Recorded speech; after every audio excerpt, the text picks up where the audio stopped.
I froze as David's smile cut through the quiet morning. "We're selling your house today," he said, as if it were the most natural thing in the world. My hands trembled as I reached into my bag and pulled out the new property deed, the one that clearly stated the house still belonged to me. Emily stood behind him, her lips curling into a smug grin, and for a moment I felt the walls of my own home closing in.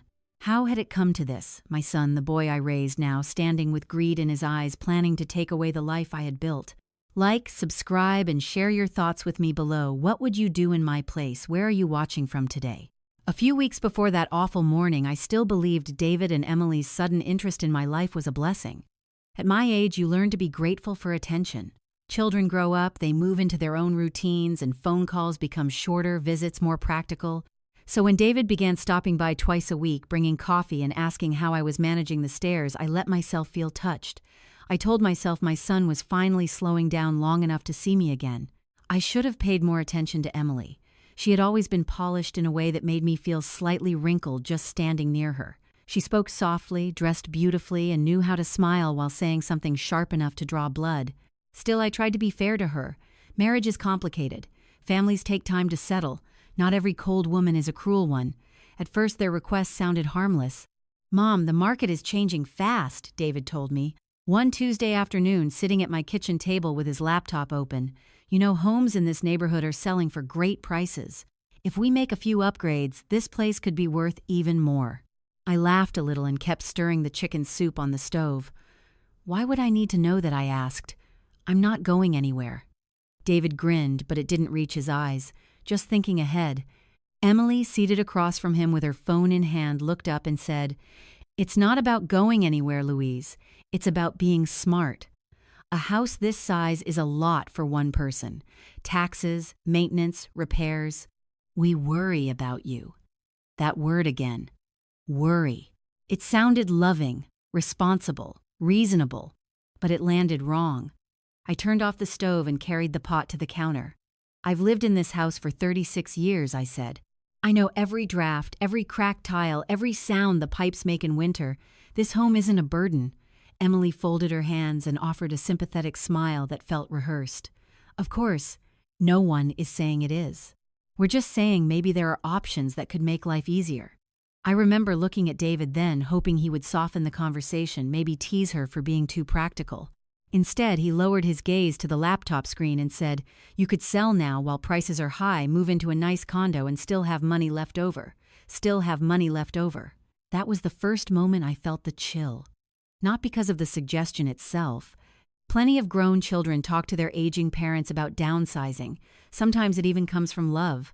But there was something strangely prepared about them, as if they had already had this conversation several times without me, as if I were the last one being informed. Over the next 2 weeks, they kept returning to the subject, always from a different angle, always careful not to sound forceful. One evening, they came over with brochures for senior living communities. Another time, David brought a local contractor to look at a possible leak in the upstairs bathroom. I hadn't called a contractor. I didn't know he was coming until the man was already in my hallway with a flashlight and a clipboard. "Just trying to help," David said when I questioned it. A few days later, Emily arrived with a folder full of printed articles about aging in place, home liability, emergency response times, and the financial risks of living alone. She spread them across my dining table like evidence in a trial. "You need to think long term," she said. "This isn't only about emotion." That sentence stung more than I let show. Because emotion was exactly what this house held.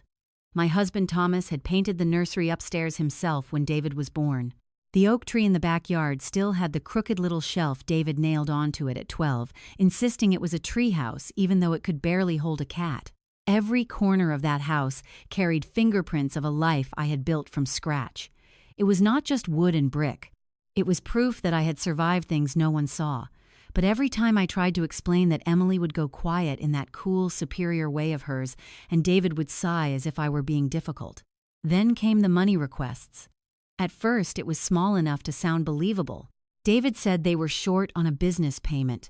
Emily said there had been a mistake with their insurance. Then their car needed urgent repairs. Then there was an unexpected medical bill. Then Emily's consulting income had been delayed.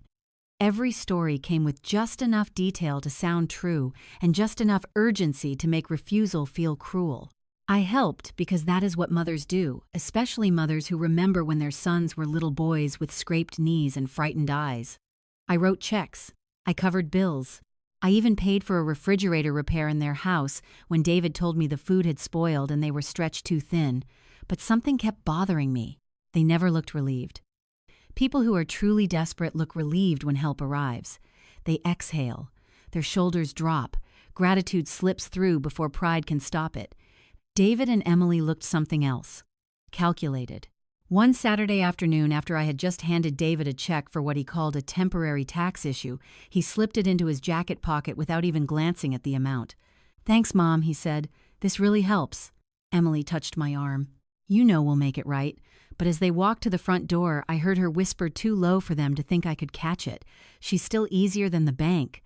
I stood in the hallway with my hand on the wall, listening to their footsteps fade down the porch. Still easier than the bank. That was not how family spoke about family. The next week, I started paying attention. I began saving envelopes instead of throwing them away. I wrote down dates of visits. I noticed how often David steered conversations toward the house's value, the taxes, the upkeep, the land. Emily asked oddly specific questions about the title, my paperwork, and whether Thomas had left everything simple when he passed. Simple. That word stayed with me too.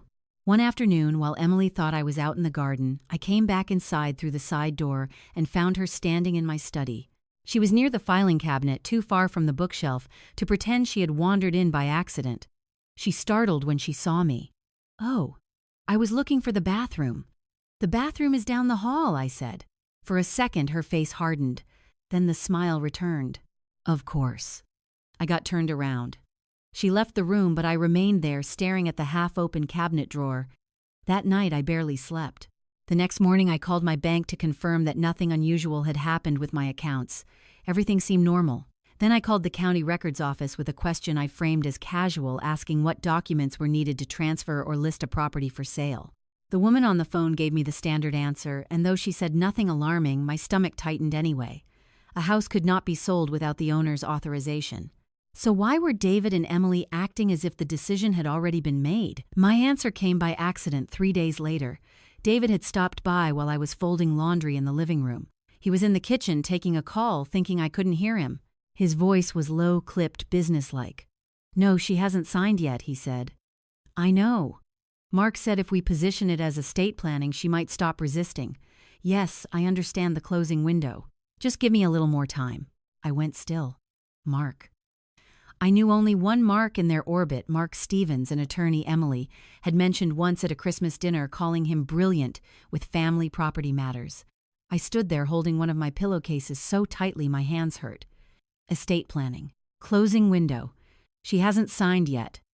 David ended the call, and when he turned and saw me in the doorway, something flashed across his face. Not guilt. Not shame. Annoyance. "Mom," he said too quickly, "how long have you been standing there?" "Long enough," I replied. His expression smoothed over almost instantly. "You misunderstood. Then explain it to me." He walked toward me slowly, palms open like I was the unreasonable one. "Emily and I are just trying to make sure everything is in order. You know, legally. So if anything ever happens, there won't be confusion." I looked straight at him. "Nothing has happened." "No, but someday it will. There are moments when the truth does not arrive like a scream. It arrives like a lock clicking into place. In that instant, all the pieces fit together. The fake concern, the sudden repairs, the brochures, the money requests, the questions about the deed, the lawyer. They were not trying to protect me. They were trying to outmaneuver me. And for the first time in my life, I looked at my own son and saw that he believed I was already halfway gone. Too old to notice. Too sentimental to fight back. Too trusting to stop him. I folded the pillowcase carefully and set it down. Then I said, "David, if you and Emily think this house is yours to plan around, you've made a very serious mistake." That night after David left, I locked every door in the house. I wish I could say that was dramatic instinct, some sudden transformation from trusting mother to clever strategist. The truth was simpler and sadder. My hands would not stop shaking, and locking those doors was the only thing that made me feel as if I still had control over something. I sat at my kitchen table long after the coffee in my mug had gone cold, staring at the grain of the wood where Thomas and I had once helped David carve a tiny scratch in the shape of a star. He was 7 then, proud of himself for making history, as he called it. Thomas laughed and told him every family home needed one mark that proved real life had happened there. Now I was sitting at that same table realizing my own son had been discussing the sale of my house with a lawyer before I had even agreed to a conversation. I barely slept.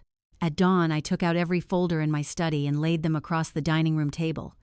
Tax records, insurance policies, bank statements, utility bills, my will, Thomas's will, the deed. I worked slowly, carefully, forcing myself not to panic. If David and Emily were planning something, I needed facts, not fear. I found the current deed first. The house was solely in my name. That should have comforted me more than it did, but by then I had already learned a hard truth. People do not need legal ownership to create chaos. They only need enough confidence to act like they have it. I kept going through the files until my eyes ached.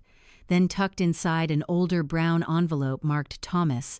Private, I found something I had not seen in years. A copy of an older estate document. I sat down before opening it because I suddenly remembered the day Thomas and I signed those papers. David had just left for college. We had been healthy, hopeful, certain life would unfold in the ordinary order people pray for. Back then, Thomas insisted on making backup plans for everything. Love your family, he used to say, but never leave a legal mess behind. Inside the envelope was a memorandum from the attorney who had drafted our earlier family documents. It explained that although later updates had simplified some matters after Thomas passed, the house had always been protected as my independent residence unless I personally executed a transfer in writing, witnessed and recorded. No transfer. No sale. No one, not David, not Emily, not any attorney they hired, could legally move that property without me. I exhaled for what felt like the first time in days. But the relief lasted only a moment because there was one more paper in that envelope that made my blood run cold. It was a note in Thomas's handwriting. Louise, if anyone ever pressures you about this house, slow down and verify everything yourself. Sentiment makes us vulnerable. So does trust. I pressed the note flat against the table with both hands. It felt as if my husband, gone 6 years now, had reached across time to warn me. That should have been enough to steady me. Instead, it pushed me further. If David and Emily were this confident, they must have something more than hope and greed. They were acting as if wheels were already in motion. So I called the county recorder's office again, this time asking whether anyone had filed anything recently connected to my property address. The clerk could not give me full legal advice over the phone, but after verifying my identity, she told me there had been an inquiry associated with a preliminary sale packet generated by a local title office. Not a completed transfer. Not a recorded sale. But paperwork had been started. Started. My fingers tightened around the receiver. Was my signature on anything, I asked. I can't discuss every item without a formal request, she said gently. But if you're the sole owner and you didn't authorize a listing or sale process, I would recommend speaking to a real estate attorney immediately. I thanked her, hung up, and sat there in stunned silence. They had started the process. Without my permission. I wish I could say I burst into tears. That would have made sense. But betrayal that deep does something different. It strips emotion down to its bones. I felt cold, alert, cleanly wounded. I spent the rest of the morning making copies of everything. Then I drove to my bank. I had not intended to look into every account I owned, but once trust cracks, you start checking all the windows in your life. I met with a branch manager named Colleen, a patient woman with silver blonde hair and kind eyes who had helped Thomas and me years earlier with a certificate of deposit. I told her I wanted a full review of my primary account, signature authorizations, and any recent access attempts. She looked at me carefully. Are you concerned someone close to you may be interfering? The gentleness in her voice nearly broke me. Yes, I said. I think I am. Colleen printed activity records and walked me through them one by one. Most were normal, my utilities, my grocery store, my property taxes. Then she paused at something I did not recognize. 2 months earlier, someone had inquired in person about adding a secondary contact to one of my savings accounts. The request had not gone through because the identification documents provided were insufficient and no change had been approved. Do you know who made the inquiry? I asked. She hesitated. I can document it formally if needed, but the notes say it appeared to be a family member asking about future account management. Family member, not a stranger, not a scammer across the country. Someone who believed proximity gave them permission. I swallowed hard. Was a name written down? She turned the screen slightly, not enough for me to read everything, but enough for her to confirm it. Emily Richardson. I looked away before my face gave me away. Colleen asked whether I wanted extra security placed on the account. I said yes to everything: verbal passwords, in-person confirmation for changes, flags on account, access, the works. Then, almost as an afterthought, I asked her to print records on an older account. Thomas and I had opened long ago, one I had nearly forgotten because I rarely touched it. That was when I found the second surprise. The account still existed. It was modest by some standards, but to me it felt enormous, not because of the amount alone, though it was more than I expected, but because it represented something Thomas had quietly preserved. Over the years, through dividends and automatic reinvestment, it had grown into a solid financial cushion, enough to pay legal fees, enough to keep me from ever depending on David if matters turned ugly. I stared at the balance with tears burning the back of my eyes. Thomas had protected me twice. First with the deed, now with this. I drove home with copies locked in my handbag and a strange steadiness settling over me. Not peace. Not yet. That afternoon, I went through my study again, this time with sharper eyes. I checked drawers, notebooks, even the wastebasket. In the bottom drawer of my old writing desk, under a stack of Christmas cards, I found a business card I did not recognize: Hawthorne Title and Escrow. On the back, in Emily's handwriting, was a date and time: Friday, 1130 a.m. Today was Tuesday. I sat down so suddenly the chair scraped the floor. A title company does not get involved because someone is daydreaming. A title company gets involved because someone is preparing a transaction. My house was not just part of some future plan David and Emily were imagining. They were moving toward an actual closing. I turned the card over in my hands again and again, thinking. Then I did something I had never done in my life.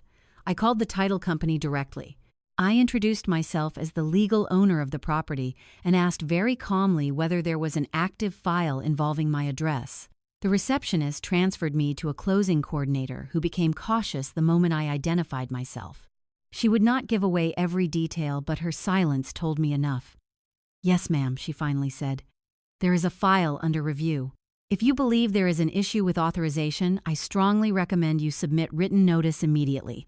"Was any signed deed provided?" I asked. A pause. "There are documents in the file that will require further verification before anything proceeds." Further verification. That phrase hit me like a slap. There were documents. Documents serious enough to open a file. Serious enough to schedule movement, but not clean enough to survive scrutiny. Emily had not merely dreamed up a sale. She had taken steps. Maybe with forged paperwork. Maybe with incomplete paperwork. Maybe trusting that I would be confused, pressured, or rushed into cooperation before anyone looked too closely. I thanked the coordinator and ended the call. Then I went straight to my filing cabinet and checked the folder where I kept copies of my signature pages from prior legal documents. I laid them beside a blank sheet of paper and began comparing. That was when the final piece clicked into place. A photocopied signature page from an old refinance packet was missing. Not the original deed. Not the current title, but a page bearing my signature years old and easy enough to misuse if someone was bold and dishonest. My heart pounded so hard I could hear it. Emily in my study, the half-open cabinet, the title company, the lawyer, the rushed tone in David's voice. This was real. Someone had tried to build a sale around my house without my consent, using whatever scraps they could gather and assuming I would be too slow, too sentimental, or too frightened to stop them. I stood in the center of my study, clutching Thomas's note in one hand and the title company card in the other. Then I said out loud to the empty room, and maybe to my husband too, "They think I'm alone." That's their first mistake. By the time the sun went down, I had copied every document, locked the originals in a case, and written down a plan. Tomorrow I would find a lawyer. And before David or Emily realized I had seen through them, I was going to learn exactly how far they had already gone. I did not wait for morning to become courage. By 8 o'clock the next day, I had already called 3 law offices. 2 of them gave me polite delays and vague promises to get back to me. The third transferred me to a woman whose voice was so clear and steady that I felt my own breathing slow just listening to her. Her name was Sarah Collins. I told her only the bare essentials at first. I said I was the sole owner of my home. I said my son and daughter-in-law appeared to be trying to initiate a sale without my consent. I said there might be unauthorized use of old signature documents. I expected skepticism, or at least cautious distance. Instead, Sarah said, "Mrs. Richardson, I want you to bring every document you have, and I want you to do it today." There was no softness in her tone, but there was respect. She was not humoring an old woman with suspicions. She was hearing a client describe a threat. By 10:30, I was sitting across from her in a downtown office with cream walls, dark shelves, and a framed diploma from Northwestern above her desk. She was in her early 40s, sharp-eyed, neatly dressed, and the kind of composed that made you believe chaos had no legal standing around her. She went through my papers in silence for nearly 20 minutes. The current deed, the old estate memorandum, Thomas's note, my bank records, the title company card, my written timeline of David and Emily's recent behavior. At last she looked up. "You were right to come in immediately," she said. I gripped the arms of my chair. "How bad is it? It's serious," she replied. But serious is not the same as successful. That sentence settled something in me. She explained that opening a title file did not mean a sale could legally close. It meant someone had laid enough groundwork to begin the process. If old signed documents had been copied or misused, that could amount to attempted fraud depending on what had been submitted and how. If anyone was counting on pressuring me into signing under stress or confusion, that was another matter entirely. Ugly, but not uncommon. People assume older homeowners will feel overwhelmed, Sarah said. They count on embarrassment, family, pressure, and speed. I stared at the stack of papers on her desk. My own son. Sarah's face did not change, but her voice softened half an inch. Family cases are often the cruelest because the access is built in. She asked me whether I wanted to confront them immediately or first lock down the property legally. My answer surprised even me. Both, I said. That afternoon, Sarah drafted a formal notice to the title company disputing any transaction involving my property and instructing them that no closing transfer or recording could proceed without direct verification through her office. She also prepared letters demanding preservation of any submitted documents, communications, and identity records connected to the file. "It buys us time," she said, "and it signals that you are represented alert and not to be manipulated." I signed everything with a hand far steadier than I felt. When I got home, the house seemed unusually still, as if it too were listening. David had texted twice while I was with Sarah. Checking in. "Hope you're having a restful day. Can we stop by tonight? Need to discuss some practical things." Practical things. I stared at the screen until anger burned away the last of my hesitation.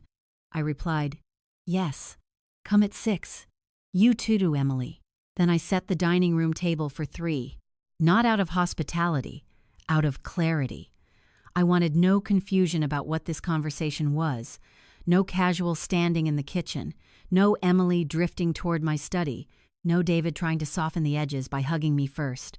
I wanted them seated in plain sight with nowhere to hide behind busyness or charm. At 6 on the dot, I heard their car pull into the driveway. Emily entered first, carrying a bakery box. David followed with that familiar, easy smile, as if we were gathering for coffee and not war. "Mom," he said warmly, "we brought lemon cake." "How thoughtful," I replied. Emily placed the box on the counter and glanced toward the hallway. "You look tired, Louise."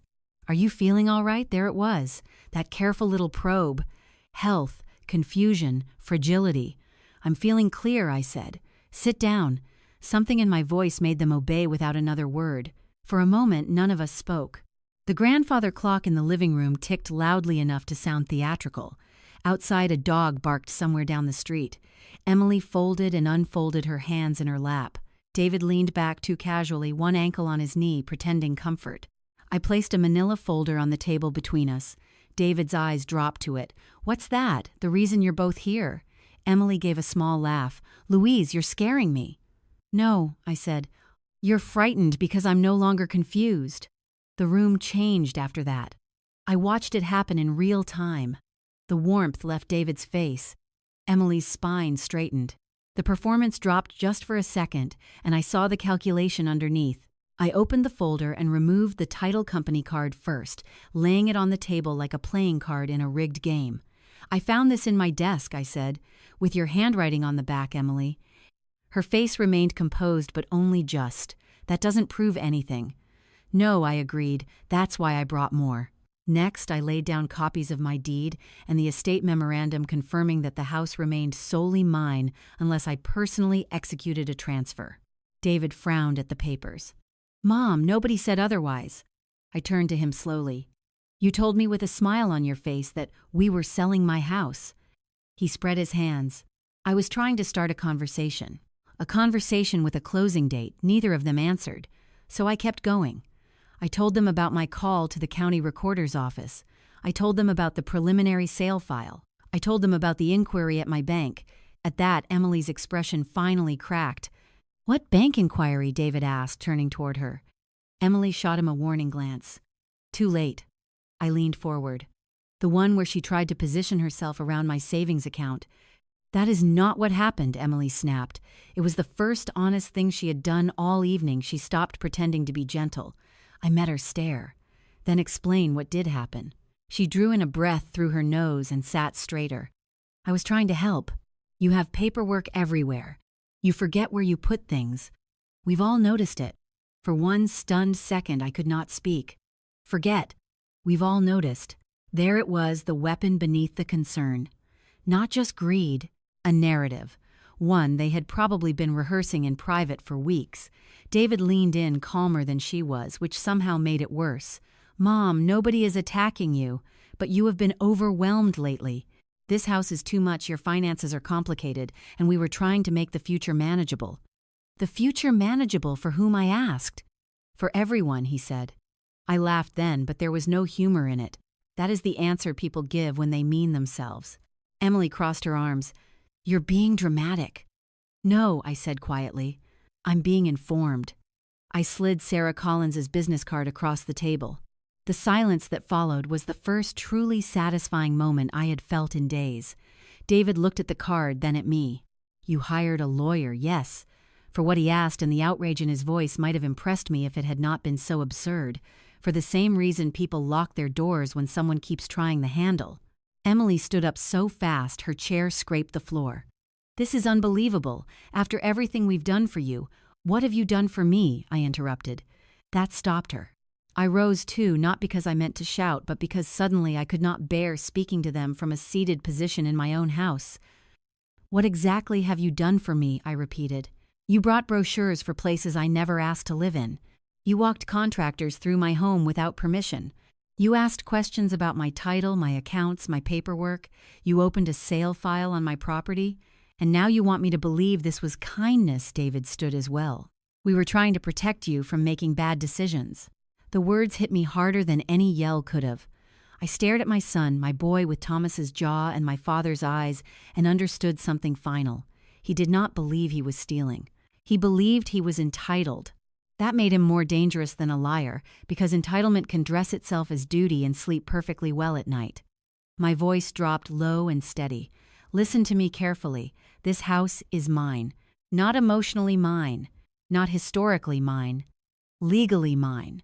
Any attempt to sell it, list it, transfer it, pressure me into signing it away, or use my old documents without permission will be met with legal action." Emily gave a scoffing little sound, but I saw fear move behind it. David tried one last tactic. "Mom, if this goes outside the family, it will destroy everything." I held his gaze. "You should have thought of that before you treated me like paperwork." No one moved. Then Emily said, cold as glass, "You're making a very big mistake." I picked up Sarah's card and slipped it back into the folder. "No," I said. "For the first time in weeks, I'm correcting one." David's jaw tightened. Emily grabbed her purse. The lemon cake still sat untouched on the counter, bright and cheerful and ridiculous. At the door, David turned back. For a flicker of a moment, I thought I saw shame, but it vanished too quickly. "This isn't over," he said. And maybe he meant it as a threat. But by then, I had stopped hearing him as a son. I heard him as opposition. When the door shut behind them, the house trembled with silence. I stood in the entryway for a long time, one hand on the wall, breathing hard. I had done it. I had looked straight at the people trying to corner me and refused to yield. But victory did not feel clean. It felt like heartbreak with its eyes open. Because now there was no misunderstanding left to cling to, no comforting lie that this was all concern gone too far. The truth was in the room with us tonight, seated at my own table, and it had looked back at me wearing my son's face. The next morning I woke up with the strange, hollow exhaustion that follows a night of too much truth. For a few seconds before memory fully returned, I lay in bed staring at the ceiling and listened to the soft hum of the heater. The house felt normal, safe, familiar. Then I remembered David's face at my front door, Emily's cold voice, and the way my own son had warned me that this isn't over. He was right, it wasn't. By 9 o'clock, I was back in Sarah Collins's office. She did not waste time on comfort, and I was grateful for that. There are moments in life when sympathy is too soft to be useful. What I needed was structure. I told her everything about the confrontation at my dining room table, Emily's attempt to paint me as forgetful, David's insistence that they were only trying to manage the future, the threat hanging beneath his final words. Sarah took notes as I spoke, her pen moving quickly across a legal pad. When I finished, she looked up and said, "Their strategy is becoming clearer." I folded my hands tightly in my lap. "What strategy? They are building two paths at once," she said. "The first is pressure, emotional, familial, practical. Push you until signing something feels easier than resisting. The second is narrative suggest you're overwhelmed, disorganized, maybe slipping a little, so if they need to explain their actions later, they can say they were acting out of concern." I felt something cold uncoil in my stomach. "You mean they're trying to make me sound incapable?" "I mean, they may be laying groundwork for that possibility," Sarah replied carefully. "And if they are, we stop it now. Stop it now." Those 3 words gave me more comfort than any kind lie could have. Sarah turned her legal pad toward herself and began outlining the next steps. She would file an emergency notice with the county to flag the property against unauthorized transfer activity. She would send a cease and desist letter to Mark Stevens demanding disclosure of any documents submitted or prepared in connection with the property. She would also prepare a temporary injunction, request an order prohibiting any listing, sale, or encumbrance of my house while the matter was under review. In plain English, she said, "We're putting a legal stop sign in front of your home." I almost laughed from sheer relief. "Can they ignore it? They can try," she said. "But trying becomes much riskier once the court is watching." The court. I had spent most of my life avoiding anything that sounded like legal conflict. I paid my bills, kept my records neat, waved politely at neighbors, and believed that if you lived decently enough, life would spare you from these cold, formal battles. Now I found myself depending on them. There is a lesson in that, though I did not have words for it yet. Sometimes peace is protected by paperwork, not patience. Sarah asked whether anyone besides David and Emily had access to my house or my documents. "Not officially," I said. Unofficially, I hesitated. "David has had a spare key for years," had she repeated. "He still does." Sarah's expression sharpened. "Change the locks." I blinked.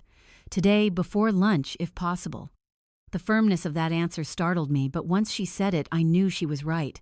Sentiment had preserved that spare key. Habit had protected it. But habit and sentiment were exactly what had been used against me. I nodded. "I'll do it." She kept going. "Also, gather any medications, calendars, appointment records, and routine documents that show you are handling your own affairs normally. If they try to suggest confusion or incapacity, we respond with facts." That one hurt in a different way. Not because it was unreasonable, because it was necessary. All my life competence had simply been part of how I lived. I paid taxes on time. I balanced accounts. I remembered birthdays, insurance renewal dates, and exactly which cabinet held the Christmas serving dishes. I had not needed to prove I was functioning. I had just functioned.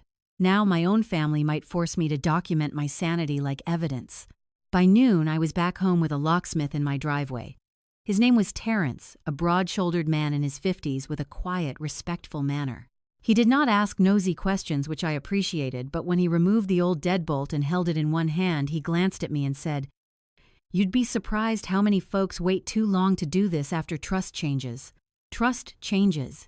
He said it as casually as if discussing weather. But that phrase stayed with me all afternoon. By the time he finished, I had new locks on every exterior door and a coded keypad at the garage entry. I stood in my front hall afterward, turning the new key in my palm. It felt absurd to be comforted by metal.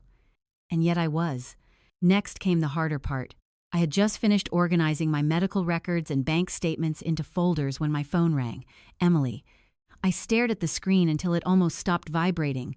Then I answered. "What do you want?" I asked. A short pause. She had likely expected me to begin with, "Hello." "Louise," she said, sounding offended by my tone, "I called because David is very upset.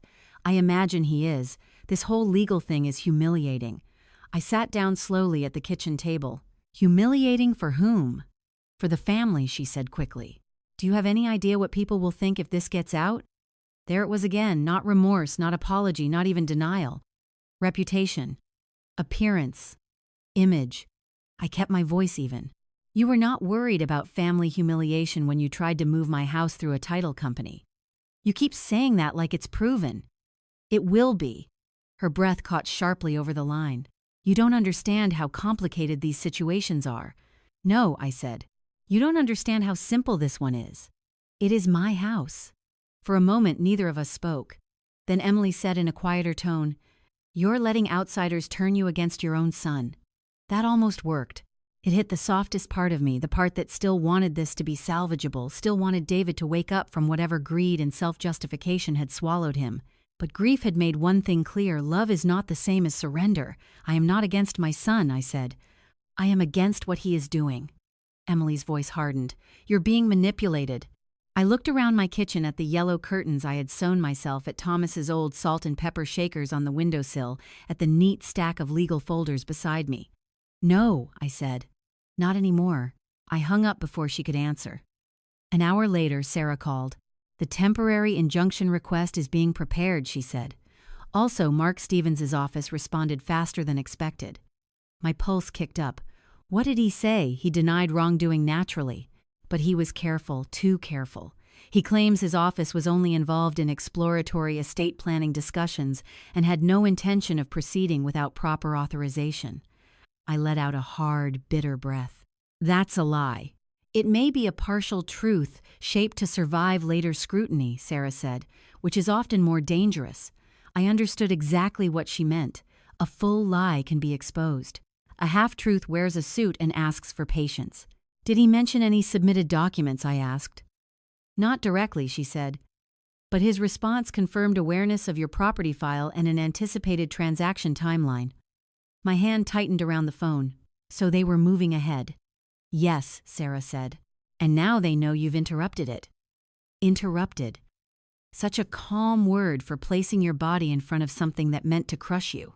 She told me to keep documenting everything: calls, texts, surprise visits, missing papers, changes in behavior. "And Louise," she added, "do not meet with them alone again unless you choose to, and tell me first." I promised I wouldn't. But life does not wait for legal advice to finish unfolding.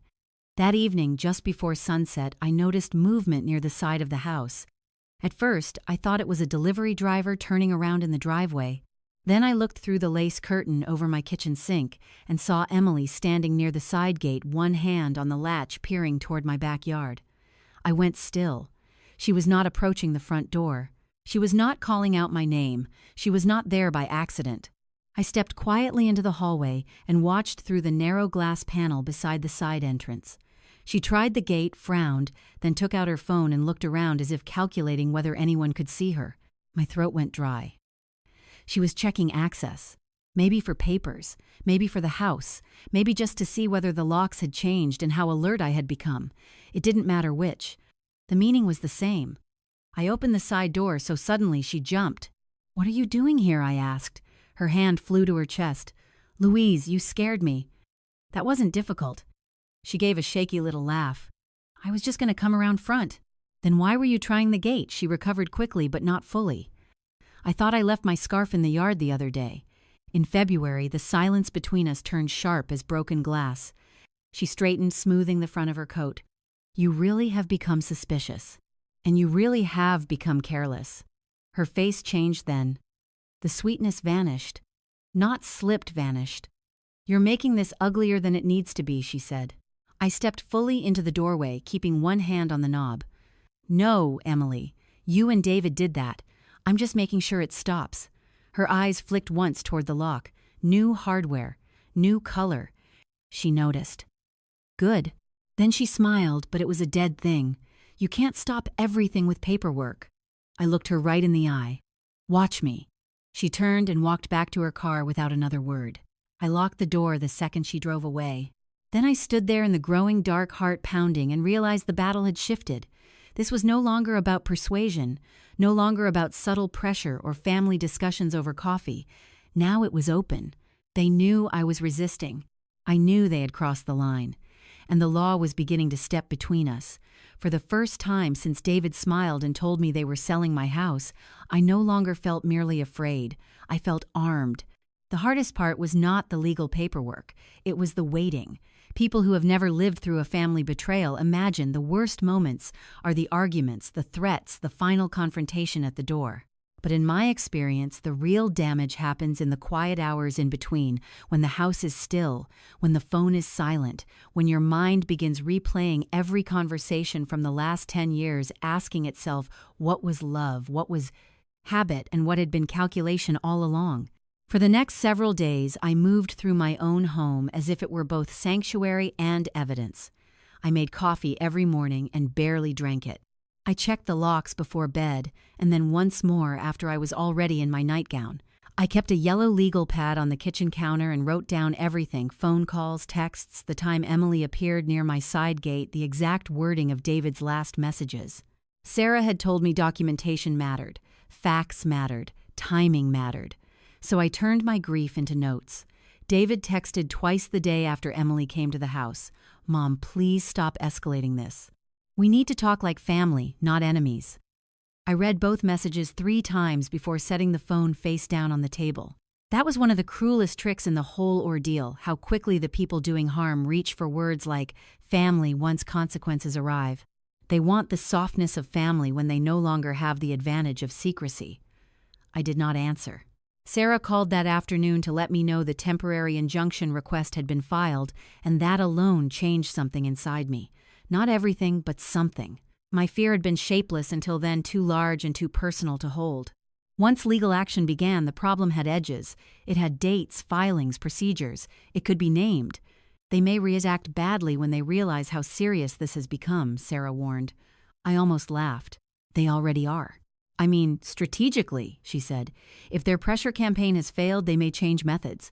That phrase sat with me long after the call ended. Change methods. I should have known what that would look like. 3 days later, my sister-in-law Carol called from Indiana. Now, Carol and I had never been close, but we had always been polite. Holiday card close. Funeral close. Thanksgiving phone call close. She was Thomas's younger sister, practical to the bone, and not the sort to involve herself in other people's business unless she believed there was smoke somewhere. Which is why the moment I heard her voice, careful and sweet, in a way it almost never was, I knew something had begun. Louise, she said, I just wanted to check on you. I leaned against the kitchen counter and closed my eyes. That's kind of you. There was a pause. Then David says things have been difficult. Of course he did. I walked to the window and looked out at the backyard, at the wind moving the bare branches of the oak tree Thomas planted the year we moved in. Difficult for whom Carol hesitated. He says, you've been under a lot of stress, that maybe some decisions are becoming harder for you. There it was. Not a direct accusation, just a cloud of concern released into the air to see where it settled. I felt anger rise so cleanly it almost steadied me. Did David also tell you he tried to move my house toward a sale without my permission? Silence. Then Carol said much more cautiously. He said everyone was trying to help you make sensible plans. I let out a breath through my nose. Carol, listen carefully. I am handling my own legal affairs. I am represented by counsel. And if David is suggesting I'm confused because I won't hand over my house, then he is not asking for help. He is building a story. That landed. I could hear it in the way her voice changed. Louise, is that really what this is? Yes, I said.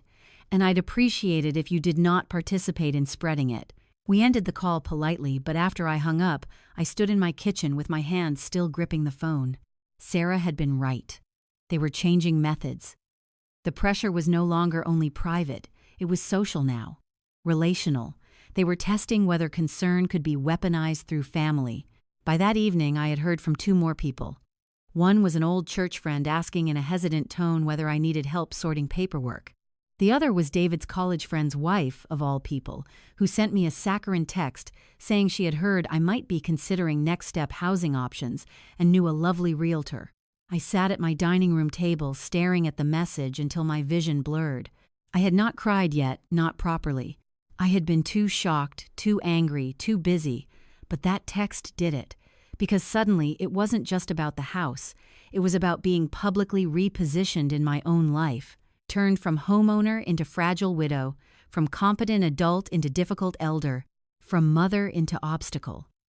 I cried so hard that afternoon I had to press a dish towel to my face to muffle the sound, not because I was weak, because I had loved them. People forget that betrayal is not only about what is taken, it is about what is desecrated. Trust, memory, loyalty, the private language of family. All of it had been dragged into the mud and used as leverage. When the crying passed, I washed my face, tied my gray hair back, and did the only useful thing I could think of. I called the one person from my old life who had never once confused kindness with softness, Martha Green. Martha and I had worked together nearly 20 years ago at the administrative office of a public high school in Oak Park. She had retired before I did, divorced twice, survived breast cancer, and possessed the rare gift of seeing rot before most people smelled it. We had stayed in loose touch over the years, Christmas cards, occasional lunches, one long phone call after Thomas died. She answered on the second ring. "Louise," she said, "you sound tired." That was all it took. I told her everything. Not elegantly, not chronologically. Just all of it, the money requests, the title company, the missing signature page, Emily in my study, the family whispers, the talk of confusion and stress. Martha did not interrupt once. When I finally finished, there was a beat of silence, and then she said, "I knew Emily was trouble the first time I met her." I gave a broken little laugh through the remnants of tears. "That's not especially comforting." "No," Martha replied, "but it is clarifying." We talked for nearly an hour. She asked practical questions. Had David ever handled my mail? Had Emily ever been alone in the house? Did anyone else know about Thomas's old financial accounts? Had there been conversations around me they assumed I wasn't fully hearing? That last question stopped me. Because yes, there had been. A month before all this exploded, David and Emily had invited me to brunch at their house. Emily had left the room to take a call, and David had gone out back to check the grill. I had been in the powder room down the hall when I heard Emily's voice drifting from the kitchen as she returned lower than usual, impatient. "No, not yet," she had said to someone on speakerphone. "She's still dragging her feet. David thinks we should be gentler, but at some point sentimentality becomes expensive." At the time, I had assumed she was talking about some client matter. Consulting, maybe. Finances. Something corporate and unkind. Now I knew better. I told Martha about it. She went very quiet. Then she said, "Louise, I may have something for you." I straightened in my chair. "What do you mean? You remember my nephew Aaron, the one who worked in mortgage processing for a while, vaguely. He changed jobs last year," she said. "He's with a regional title and lending compliance firm now. We had lunch 2 Sundays ago, and your daughter-in-law's name came up." My pulse jumped. How? Because he mentioned a woman named Emily Richardson, who had been calling around aggressively about what could and couldn't be done with elderly owner property transfers. He didn't give me protected details then, and I didn't ask. It was just office gossip to him. But when you started talking... She exhaled. "Louise, I think it may be the same woman." For a moment, I could not speak. The room sharpened around me, the china cabinet, the yellow curtains, the late afternoon light on the wood floor. "You're sure?" I asked. "No," Martha said. "Not sure, but close enough that I want to make a call." I gripped the phone tighter. "Can he tell us anything?" "Not improperly," she said, "but he can tell me whether there were concerns, whether someone was shopping for loopholes, whether Emily's behavior raised flags." I stood and began pacing. "Martha." "I know," she said gently. "Let me see what I can learn." When we hung up, the silence in the house felt different. Not lighter, but no longer one-sided. Until then, I had felt like prey that had finally found a lawyer. Important, yes. Necessary, yes. But still reactive. Still cornered. Still cleaning up behind other people's schemes. Now, for the first time, I had the possibility of something else. A witness, a pattern, a thread from outside the family. Something that did not depend on my word against theirs. That evening, David left a voicemail. "Mom, people are worried about you," he said, voice tight with frustration dressed as concern. "You're isolating yourself. You're listening to strangers instead of your own family. Please call me before this gets any worse." I saved the message. Then I wrote down the exact time it came in. And for the first time since this nightmare began, I felt a flicker of something stronger than fear and sharper than grief. I felt the beginning of advantage. Because if Martha's lead was real, if Emily had been probing the system before they ever cornered me in my own kitchen, then David and Emily had not simply made a terrible family decision. They had built a plan, and plans leave tracks. The next morning, I woke before sunrise and lay still in the dark, listening to the house settle around me. There is a particular kind of quiet that comes just before a storm, not the kind with thunder and broken branches, but the kind that shifts inside a family when lives are about to lose their balance. I could feel it. Martha's phone call had changed something. Until then, David and Emily had held the advantage of secrecy. They had been moving in shadows while I scrambled to understand the shape of the danger. Now I knew there might be a trail. And people who believe they are in control often get careless the moment they think no one else is paying attention.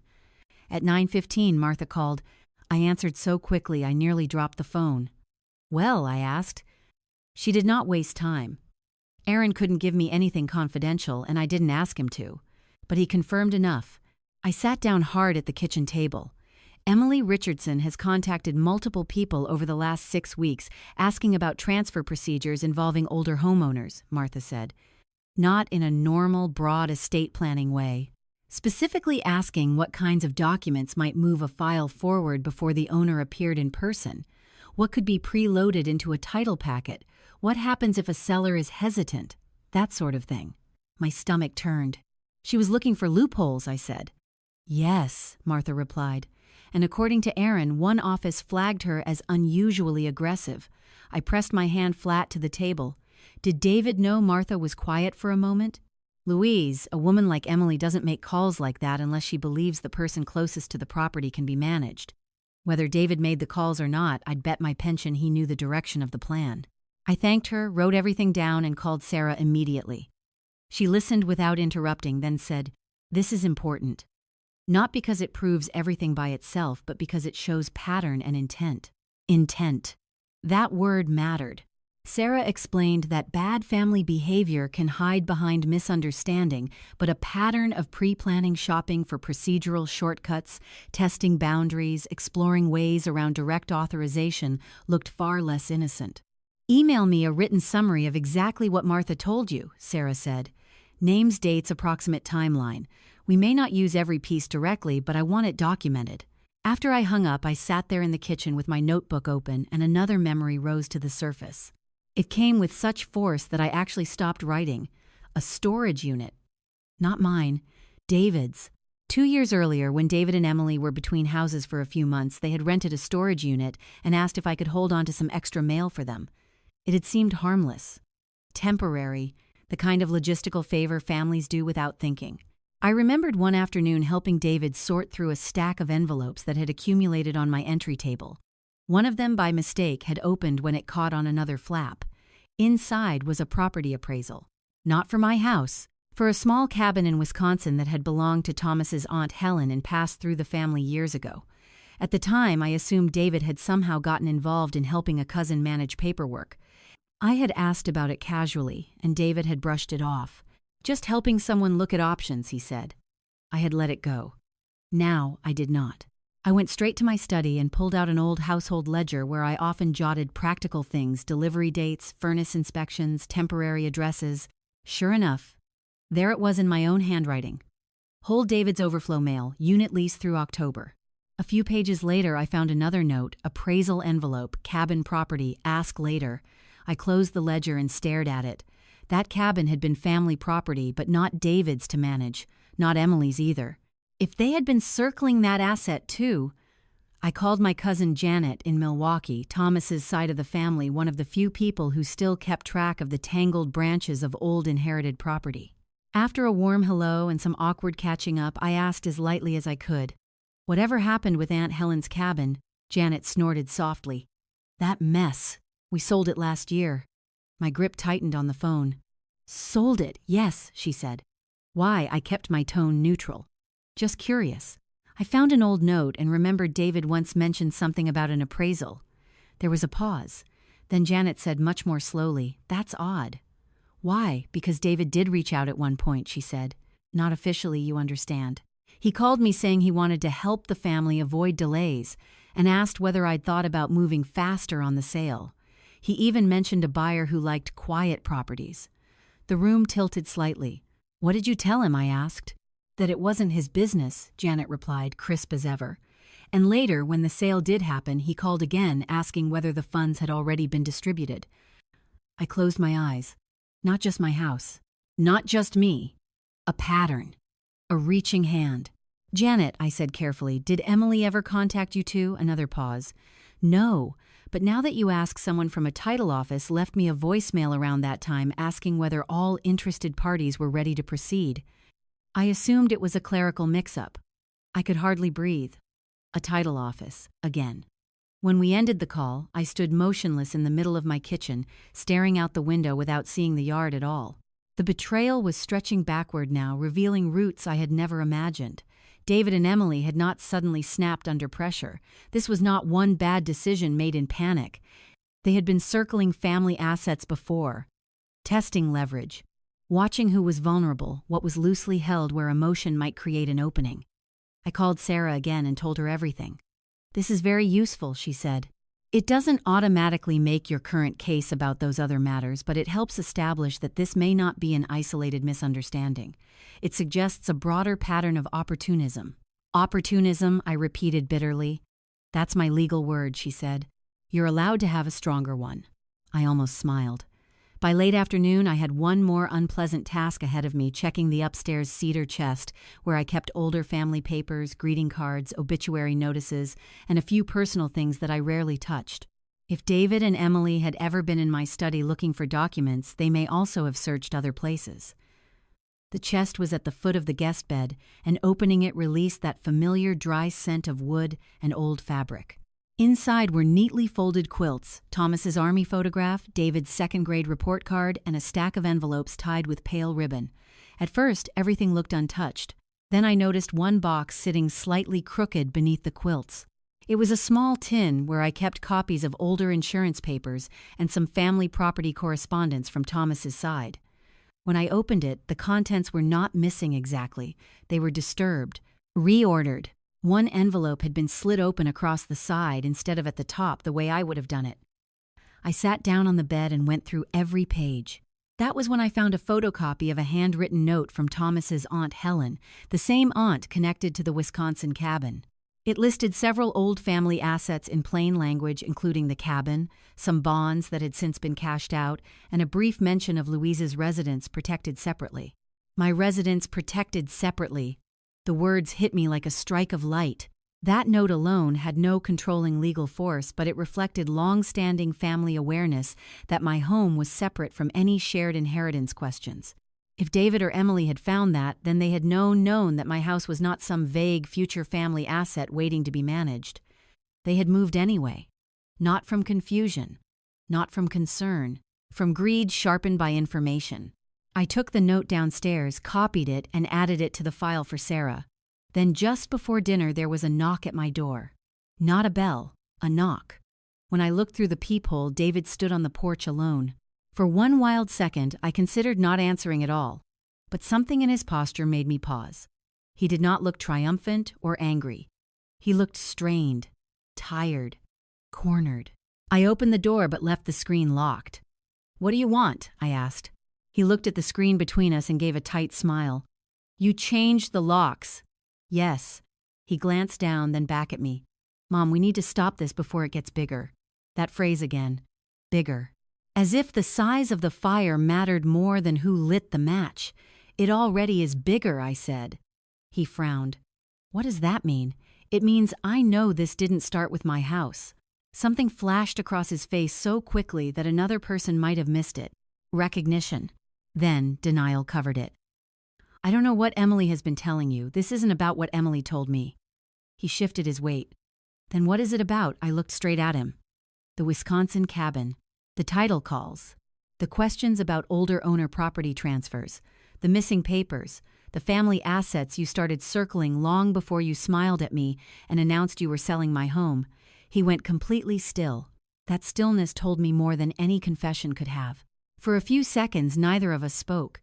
The autumn light stretched across the porch, pale and unforgiving. Somewhere down the block, a lawnmower started up absurdly ordinary against the collapse of my own bloodline. Finally, David said very quietly, "You don't understand the pressure we've been under." I stared at him. Not an apology, not even a denial now, an explanation. That was when something inside me hardened in a new way. Until then, part of me had still been grieving the son I thought I knew. But standing there, hearing him reach for hardship as justification, I understood the truth more clearly than ever. He believed circumstances excused character, and that meant he was not ashamed enough to stop. My voice came out low and steady. "No, David. What I understand is that pressure reveals people. It doesn't invent them." He swallowed, jaw tight. Then he said the one thing I never expected. "You weren't supposed to find out this way." The words landed between us like broken glass. This way. Not "you're wrong." Not "this never happened." Only regret over timing. I felt cold from the inside out. "So I was supposed to find out later?" I asked. "After papers were signed, after strangers walked through my living room, after my own son turned my home into a transaction." He looked away. And in that moment, I knew beyond doubt that the secret was no longer whether they had planned it. The real secret now was how far they had already gone. After David left my porch, I locked the door and stood there with my hand still resting on the frame, as if the wood itself might steady me. "You weren't supposed to find out this way." Those words followed me through the house like a draft I could not shut out. Not because they shocked me anymore. By then, shock had already burned itself out. What stayed was something colder: confirmation. David had not come to deny the scheme. He had come to manage the discovery of it. That is a very different kind of guilt. I barely slept that night. Around 2 a.m, I gave up on pretending and went downstairs in my robe, switched on the small lamp over the stove, and spread my notes across the kitchen table. If they had already gone farther than I knew, then emotion would not save me. Memory would not save me. Only precision would. By sunrise, I had organized everything into categories: property documents, bank records, timeline of visits, witness notes, possible prior pattern involving the Wisconsin cabin, voicemails and texts, unusual access attempts. When I arrived at Sarah Collins's office later that morning, she looked at the folders and raised one eyebrow. "You've been busy." "I've been angry," I said. She gave a small nod. "Sometimes that's more productive." For the next 2 hours, we went through every piece line by line. Sarah had a legal assistant named Renee join us, a brisk young woman with dark-framed glasses and the kind of efficient calm that made you feel your chaos had finally entered competent hands. Between the three of us, we built what Sarah called a litigation spine. A "what I asked." "The backbone of the case," she said, "the structure that keeps emotion from drowning evidence." That sentence alone was worth half her fee. We created a chronology beginning with the first suspicious money requests and ending with David's porch statement. Sarah separated what we could prove directly from what we strongly suspected. She was careful with words in a way I was beginning to appreciate. Suspicions mattered, but proof moved courts. She circled 3 key pillars. First, she said, tapping the deed papers, ownership. That's your strongest foundation. The house is yours, solely yours, unless you personally authorize a transfer. She tapped the second stack. Second, unauthorized movement toward a transaction. Title company file county inquiry, possible misuse of older documents timing around the attempted closing. Then she tapped the third. Third, evidence of pressure and narrative building. The money requests, attempts to access your records, suggestions of confusion, outreach to family members, and now David's own admission that you were not supposed to discover this way. When she repeated his exact words, my stomach clenched again. Sarah noticed. "I know," she said, "but from a legal standpoint, that statement matters. It sounds awful. It sounds revealing." We spent another hour identifying supporting materials Sarah wanted preserved immediately. She instructed Renee to issue formal requests to Hawthorne Title and Escrow for any and all file contents, including intake notes, submitted signatures, identity verification records, closing schedules, emails, and internal flags. She also prepared a subpoena draft for later use if voluntary compliance failed. Then came the part I had dreaded. "Do you have any recordings?" Sarah asked. I blinked. Recordings, voicemails, yes, but I mean conversations. Video doorbell footage, security camera clips, audio saved on your phone, anything contemporaneous. I shook my head. No, I never thought I would need to document my own family like criminals. "You shouldn't have needed to," she said. "But if they continue making contact and if state law permits one-party recording in the context at issue, I want you ready." Ready. That word sounded so military, so unlike the life I had built for myself. But I nodded anyway. Sarah slid a fresh notepad toward me. "Write down every future interaction as soon as it happens. Time, place, exact wording if you can remember it. Also, save every voicemail and screenshot every text. If they come to the house, do not let them in. If they speak, let them speak. People under pressure often reveal more than they intend. That turned out to be true sooner than either of us expected. I had barely gotten home and set my handbag on the entry table when my phone chimed with a text from Emily. "We need to resolve this privately. Public records and court filings will hurt everyone." I stared at the message, then took a screenshot and emailed it to Sarah. Before I could even set the phone down, another message arrived. "David is willing to make concessions if you stop escalating." Concessions. I actually laughed out loud in my empty hallway. My own house, my own legal title, my own right to remain in place, and now they were speaking as if they were negotiating terms with me out of generosity. I did not respond. Instead, I forwarded the messages to Sarah exactly as instructed and went to my study to continue searching through papers. Sarah wanted anything that reflected my normal handling of affairs, tax payments, appointment confirmations, correspondence. I had drafted myself, routine financial activity, even holiday charity receipts. Anything that showed I was organized, informed, and fully competent. It felt humiliating in a strange, abstract way. Not because the records were hard to gather, because I now had to build a paper portrait proving what had always been obvious. Still, I did it. And in the middle of that humiliating practical work, I found something that made me sit down very suddenly. Tucked inside a folder of old home insurance renewals was a printed email chain from 3 months earlier. I had printed it because the insurance company had mistakenly addressed one message to both me and David after he once helped me upload roof repair photos during a storm claim. I had meant to throw the chain away once the issue was resolved. But there in the thread, after the insurance messages ended, was a forwarded note David had accidentally included when replying from his phone. "Need full copy of policy plus any proof of paid-off status. Title people may ask. Emily." My pulse started hammering.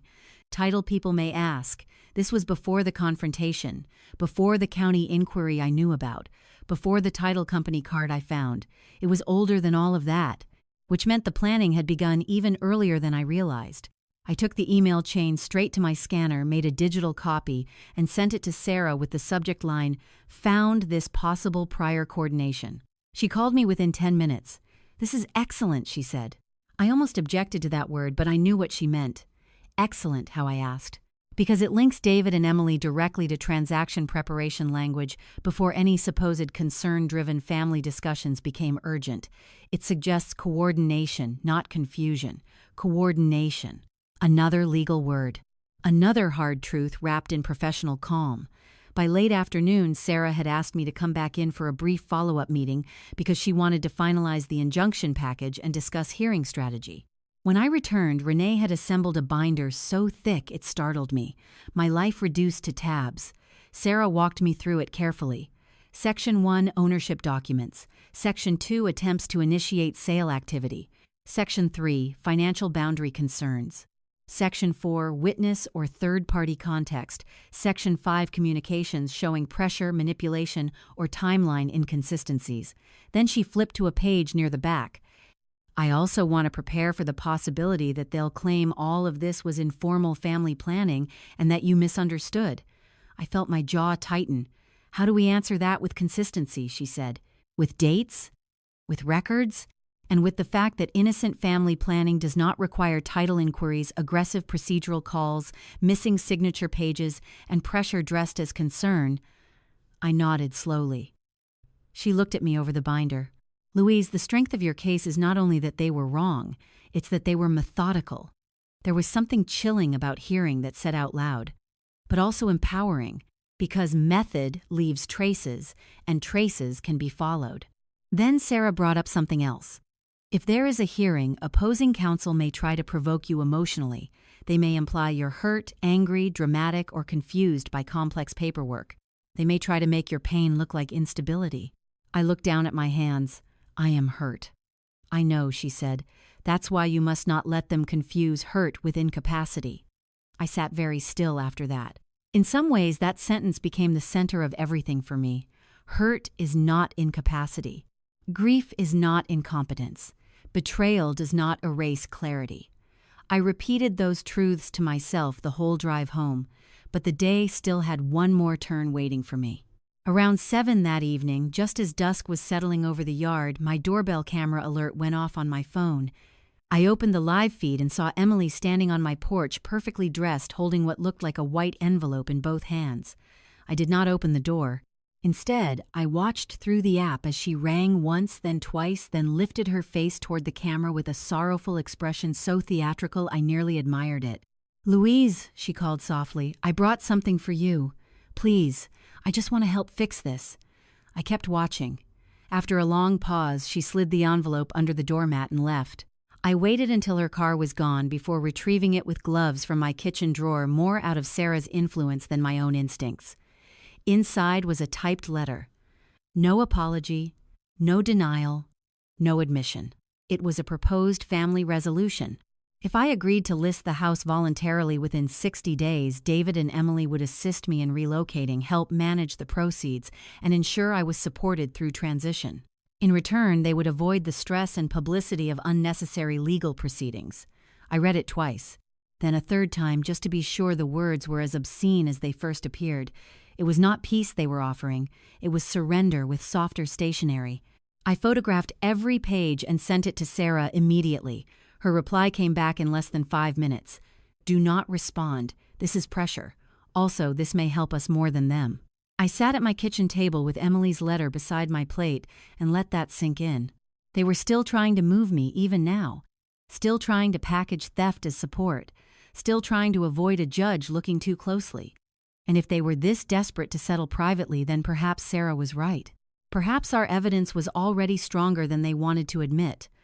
By the time I went to bed, the binder Sarah had made was on my nightstand, absurdly thick and utterly real.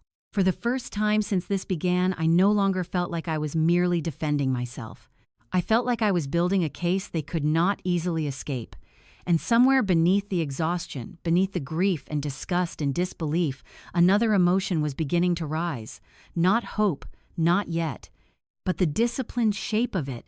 The first court hearing was set for the following Thursday. Even now I can remember the sound my coffee cup made when I set it down after Sarah called with the date. Not a dramatic crash, not a trembling spill, just a small, ordinary click against the saucer. That was the strange thing about the days leading to court. So much of life remained ordinary on the surface. The mail still came. The garbage truck still rattled down the street on Tuesday mornings. My neighbor still walked her golden retriever past my front yard at the same hour every evening. And yet beneath all that routine, my entire family life had shifted into legal language. By the time Thursday arrived, I had slept badly for 3 nights in a row. I dressed with more care than vanity. Navy slacks, a cream blouse, low heels that would not wobble, and the pearl earrings Thomas gave me on our 25th anniversary. I did not wear them for luck. I wore them because I needed to remember who I was before David and Emily tried to turn me into paperwork and obstacle and burden. Sarah met me outside the courthouse entrance. She had a leather briefcase, a charcoal suit, and the calm expression of a woman who had seen far worse than my panic and intended to remain unshaken by all of it. Renee was with her too, carrying the binder we had built together, now thick with tabs, exhibits, and index notes. "You look ready," Sarah said. "I look upright," I replied. "That's enough for today." The courthouse itself felt colder than I expected. Not physically cold, though. The air conditioning was sharp enough. It was emotionally cold. Clean floors, pale walls, metal detectors, murmuring voices, and that peculiar public silence that seems to hover over places where people wait to have important things decided by strangers. I spotted David and Emily before they saw me. They were standing near a row of benches with Mark Stevens. Emily wore a soft gray dress and a face arranged into respectful concern, the sort of expression people perform at funerals when they want to be seen grieving more than they actually are. David looked tired, truly tired. His tie sat slightly crooked, and there were shadows under his eyes I had not noticed before. For one reckless second, seeing him like that woke the old instinct in me, the one that wanted to ask whether he had been sleeping, whether he was eating, whether something was wrong. Then I remembered. Something was wrong. He was trying to sell my house. Mark Stevens turned first and said something low to them both. David looked over. Emily followed. No one waved. That was a mercy. Sarah guided me toward a bench several feet away and lowered her voice. "Do not engage unless I tell you to. Let me do the speaking." I nodded. Still, I could feel Emily's eyes on me, assessing, calculating, wondering perhaps whether I looked fragile enough, emotional enough, old enough to fit whatever story they had been preparing. So I sat with my hands folded and my spine straight and gave her nothing. When the bailiff finally called our matter, my heartbeat climbed so hard I could hear it in my ears. This was not a full trial, Sarah had explained. It was an initial hearing on emergency relief and related motions, an early battle, not the end of the war. But it felt enormous to me all the same because, for the first time, what David and Emily had done would be spoken aloud in a room where truth mattered more than family appearances. We took our places. I had imagined courtrooms all my life from television and old films, but the reality was less theatrical and somehow more unsettling. Everything depended on tone sequence, wording restraint. A wrong sentence could wobble. A clean fact could land like steel. The judge was a woman in her 60s with alert eyes and the kind of expression that suggested she had little patience for emotional theater disguised as legal argument. The moment she began speaking, the room changed. Not louder, more exact. Mark Stevens went first. That alone angered me, though Sarah had already warned me it might happen. There is something unbearable about listening to the people who harmed you shape the opening version of the story. Mark stood smoothly and described the matter as an unfortunate family disagreement surrounding future housing planning for an aging widow. He said David and Emily had merely tried to assist me with practical estate-related decisions. He said there had been preliminary exploratory communications, but no unlawful transfer.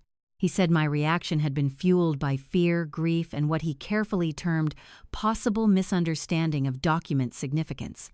Possible misunderstanding. I felt heat crawl up my neck. Sarah touched my forearm once lightly, a silent instruction to remain still. Mark continued. He emphasized that no sale had actually closed, no deed had been recorded, no title transfer completed.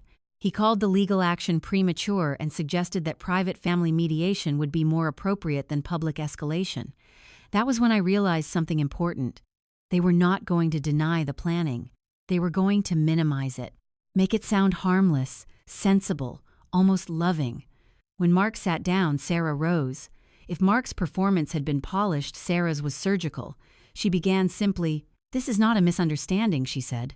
"This is a case involving a sole homeowner whose adult son and daughter-in-law initiated movement toward a sale of her property without her authorization, while simultaneously applying pressure designed to make resistance appear irrational." Even the air felt different after that sentence. Sarah walked the court through the ownership documents first.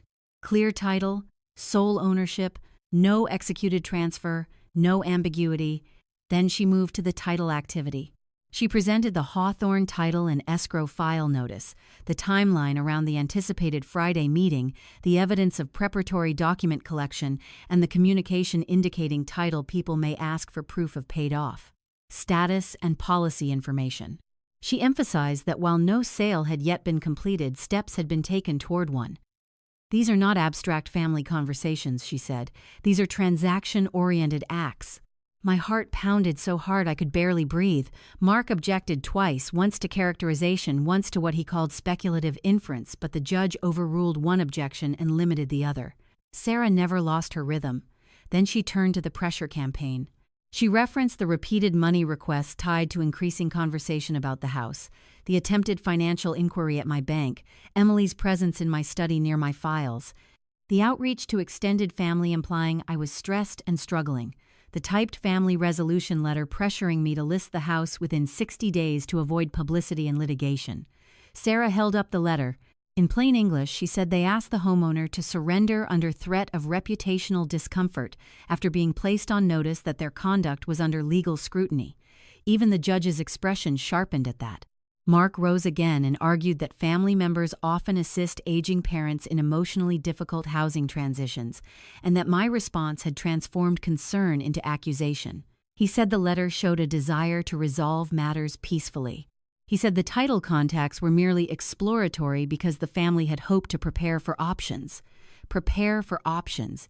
It sounded so tidy, so harmless, so utterly false. Then Sarah said, "Your Honor, if I may, my client is present and fully capable of clarifying whether she authorized any of these steps." The judge looked directly at me for the first time. "Mrs. Richardson," she said, "did you ever authorize your son or daughter-in-law to list market transfer or begin sale processing for your home?" My mouth went dry. "No, Your Honor," I said. My voice sounded smaller than I wanted, so I steadied it and repeated, "No, I did not." "Did you sign any new deed listing agreement or closing instruction related to the sale of your home?" "No." "Did you request assistance opening a title file for a sale?" "No." The judge nodded once. Sarah then asked permission to introduce one additional statement for context. She referenced David's own words to me at my front door. "You weren't supposed to find out this way." The courtroom went still. Mark objected immediately, arguing context and foundation, but Sarah had already laid enough groundwork through my written notes and timeline that the statement was allowed for limited preliminary consideration. The judge turned slightly toward Mark Stevens. "Counsel," she said, "that is a difficult sentence to square with a purely benevolent misunderstanding." Mark began speaking at once, saying emotions had been high, that phrasing under stress should not be overread, that families in crisis speak imperfectly. But he sounded less certain now. And for the first time since this began, I saw something flicker across Emily's face that was not irritation or control. It was fear. The hearing went on for another half hour, but from that point the center had shifted. Sarah reinforced the urgency of a temporary injunction, arguing that once a pattern of unauthorized movement toward sale exists, waiting for final harm is not prudence, it is negligence. Mark countered that no irreparable damage had occurred yet. Sarah answered, "Irreparable damage is precisely what emergency protection is designed to prevent." At last the judge leaned back and folded her hands. She was quiet long enough that my heartbeat became unbearable. Then she issued her ruling for interim relief. A temporary order would be entered preventing any sale, listing, transfer, encumbrance, or transaction activity related to my home pending further proceedings. Relevant records were to be preserved. Neither David nor Emily was to represent themselves as having authority over the property. Additional document production would follow on schedule. I did not fully understand every legal phrase in that moment, but I understood enough. The house was frozen. They were stopped. For now the law was standing in my doorway with me. When the hearing ended, my knees nearly failed me. Sarah touched my elbow and guided me toward the aisle. "Breathe," she murmured. I did. As we gathered our materials, I glanced across the room. David was staring at the table in front of him, jaw tight, shoulders rigid. Emily leaned toward Mark, whispering sharply. Whatever grace she had worn into court was gone now. She looked cornered and furious, like someone who had expected a frightened woman and instead met a legal wall. I should have felt only triumph. Instead, what I felt was stranger, heavier. Because no matter how justified I was, no matter how necessary the injunction had been, I had just stood in a courtroom while my son sat on the opposite side. There is no victory in that without sorrow. Outside the courthouse, the wind was sharp and bright against my face. Sarah asked if I wanted her to arrange a car, but I said no. I needed a moment to stand on the steps and feel the day in my body. I had not won everything. Not yet. But I had done something they did not believe I could do. I had stepped into the light before their story hardened around me, and when David and Emily tried to treat my home like a transaction already in motion, I had answered them with the one thing they least expected from me: proof. News does not have to appear on television to spread. In neighborhoods like mine, it travels through lowered voices, front porches, church parking lots, and grocery store aisles. It moves through concern first, then curiosity, then judgment. By the Monday after the hearing, I could feel it in the way people paused half a second too long before speaking to me. Not everyone knew the full truth, of course. In fact, most people knew only fragments. Louise Richardson had gone to court against her son. There was some dispute about the house. Lawyers were involved. It was sad, shocking, awful. Maybe understandable, maybe not. Everyone filled the gaps with whatever version of family they already believed in. I had expected that part. What I had not expected was how many people would quietly step toward me once the legal order was in place. The first was my next-door neighbor, Helen Porter. Helen had lived beside me for 12 years, long enough for us to exchange soup in winter, tomatoes in summer, and the occasional gossip about mail carriers or city permits. She was not a dramatic woman, and because of that I trusted what she said next, more than if it had come from 3 close friends. She knocked just after 10 on Monday morning with a loaf of banana bread wrapped in a dish towel. "I won't stay," she said, though she clearly meant to if I needed her. "I just wanted you to know I saw more than I said." I stepped back and let her in. We sat at the kitchen table with coffee between us, and Helen folded her hands the way careful women do before offering something serious. "I didn't want to interfere before," she said, "but over the last month I saw your son and daughter-in-law here several times when you weren't outside with them. Once Emily came around the side of the house and tried the gate. Another time David was talking to a man in a dark sedan out front. They were looking at the house, really looking at it. Roofline yard windows, not like family, like buyers. I felt my spine straighten. "What day?" I asked. Helen looked relieved that I had gone practical instead of emotional. I wrote it down, actually. I had a strange feeling. It was the Tuesday before Valentine's Day, around 4:30. Written down, I nearly smiled. She reached into her purse and handed me a folded sheet of paper with dates, times, and a few observations. Nothing flashy, just the sort of grounded detail courts respect because it carries no perfume of invention. "Why didn't you say anything sooner?" I asked gently. Helen looked down at her coffee. "Because at first I thought maybe I was misreading things. Then once I started hearing that you were having a hard time and that David was just trying to help, I realized someone was shaping a story. I didn't like that. Neither did I." After Helen left, I scanned her notes and emailed them straight to Sarah. Her reply came back in minutes. Very helpful. "Independent neighbor observation matters." Independent. That word felt like a small bell ringing in the fog. Until then, so much of the case had depended on my experience against theirs. Sarah had documents, yes, and timelines and transaction clues. But an independent witness added something more difficult to dismiss outside eyes. By noon, my phone had already rung twice. The first call was from Carol again, my sister-in-law in Indiana. This time she sounded nothing like she had a few days earlier. Gone was the careful, sweetened concern David had clearly planted in her. In its place was embarrassment. "Louise," she said, "I owe you an apology." I sat slowly in my armchair by the living room window. "Go on." "David called me after the hearing," she said. "He was angry. Not hurt angry. And when I asked him directly whether you had ever agreed to sell the house, he danced around it. Then he said the court was overreacting. I closed my eyes," Carol continued. "That's when I understood. If he'd really been helping you, he would have answered plainly." "Yes," I said quietly. "He would have." She exhaled. "I'm sorry I let myself be used. There is a particular sadness in hearing someone admit they helped injure you even indirectly. But there was also dignity in it." I thanked her. She asked whether I needed anything, and for once I answered honestly. "Yes," I said. "If anyone asks, tell the truth. Tell them I did not authorize the sale and tell them the court agreed there was enough danger to stop it." "I will," she said. After we hung up, I wrote down the time of the call and added a note Carol shifting away from David's narrative. This was how strange my life had become. Even phone calls of apology had to be logged like weather events. Still, by the afternoon, the air had unmistakably changed.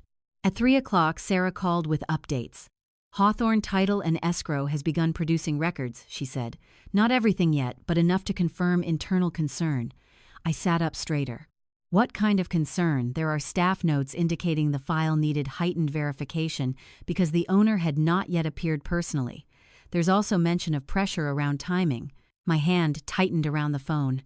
"Pressure from whom? Not clearly identified in the note I've seen so far," Sarah said. "But the language suggests someone was trying to keep the matter moving despite incomplete authorization." I stood and began pacing. Also, she added, Mark Stevens has become more cautious in his written responses since the hearing. That tells me the injunction landed harder than they expected. I almost laughed, but it came out more like a sharp breath, harder than they expected. That at least brought me satisfaction. For all their planning, all their private calls and careful wording, David and Emily had still believed one thing above all, that I would fold before public scrutiny arrived. That I would be too embarrassed, too old-fashioned, too maternal to drag the truth into court. Instead, I had done exactly that. And now the people around them were beginning to see what they had tried to hide. The clearest proof came that evening. I had just set a casserole in the oven when there was another knock at the door. When I checked the peephole, I saw Pastor Elaine from my church and her husband Ron. Now, I am not a woman given to dramatic church politics. I have attended the same congregation for 27 years, taught Sunday school when David was little, chaired more charity luncheons than I can count, and long ago learned that churches can be sanctuaries or rumor mills depending on the week. So when I opened the door to Pastor Elaine, I braced myself. Instead, she held out both hands and said, Louise, I wanted to see you myself before I believed anything secondhand. I let them in, and we sat in the den. The casserole could wait. Pastor Elaine did not pry. She did not ask for every detail. She simply said, I heard there was legal conflict over your home and some concern being raised about your well-being. I came because concern should not be outsourced to gossip. That nearly made me cry. I told her enough, not everything, but enough. The ownership, the unauthorized steps toward sale, the pressure disguised as help, the court order. She listened with grave attention. Ron, who rarely spoke much, asked one practical question. Did the judge stop them for now? Yes, I said. He nodded once. Then that tells its own story. It did. Pastor Elaine reached over and squeezed my hand. If anyone in this congregation uses prayer language to disguise meddling, send them to me. I laughed, then truly laughed, and it felt like the first clean sound I had made in days. After they left, I stood at the sink, staring out into the dark backyard, and the thing I had been resisting finally became clear. The story David and Emily had tried to build was cracking, not all at once, not spectacularly, but in the quiet, steady ways real lies lose power through scrutiny, through witnesses, through ordinary, decent people comparing notes. And once a lie cracks, the people who rely on it often panic. That panic arrived sooner than I expected. At 8:15 that night, David called. I nearly let it go to voicemail, but Sarah had said, if he speaks, let him speak. So I answered, hello? For a second, there was only breathing. Then David said, what are you telling people? I leaned one hip against the kitchen counter. The truth. You're humiliating us. I closed my eyes. There it was again. Not remorse, not accountability. Humiliation. You opened a title file on my house, I said. You tried to make me look confused. You contacted family members. You pushed this into court. But somehow my honesty is the humiliation, he swore under his breath. Mom, he said, trying again, voice tight, this has gotten way out of hand. No, I replied. It has gotten out of yours. Silence. I could hear traffic faintly behind him, so he was in the car. Good. Maybe distance would keep him from trying another performance at my door. Then he said something that made my blood run cold.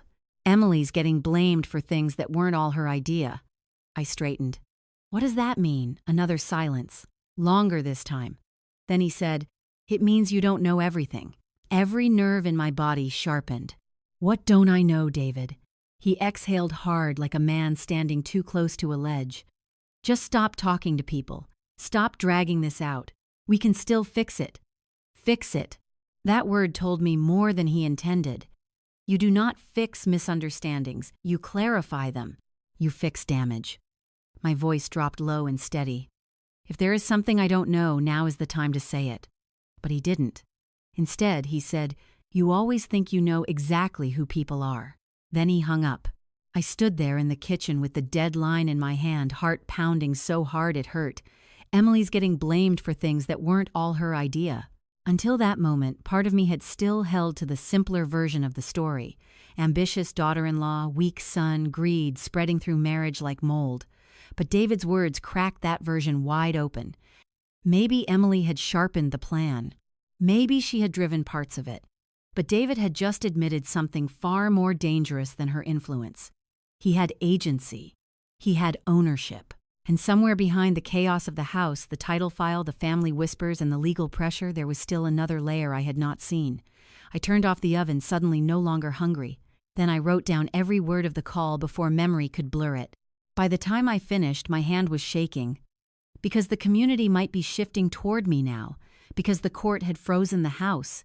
Because witnesses were starting to step forward. And still, for the first time since the hearing, I felt a fresh chill.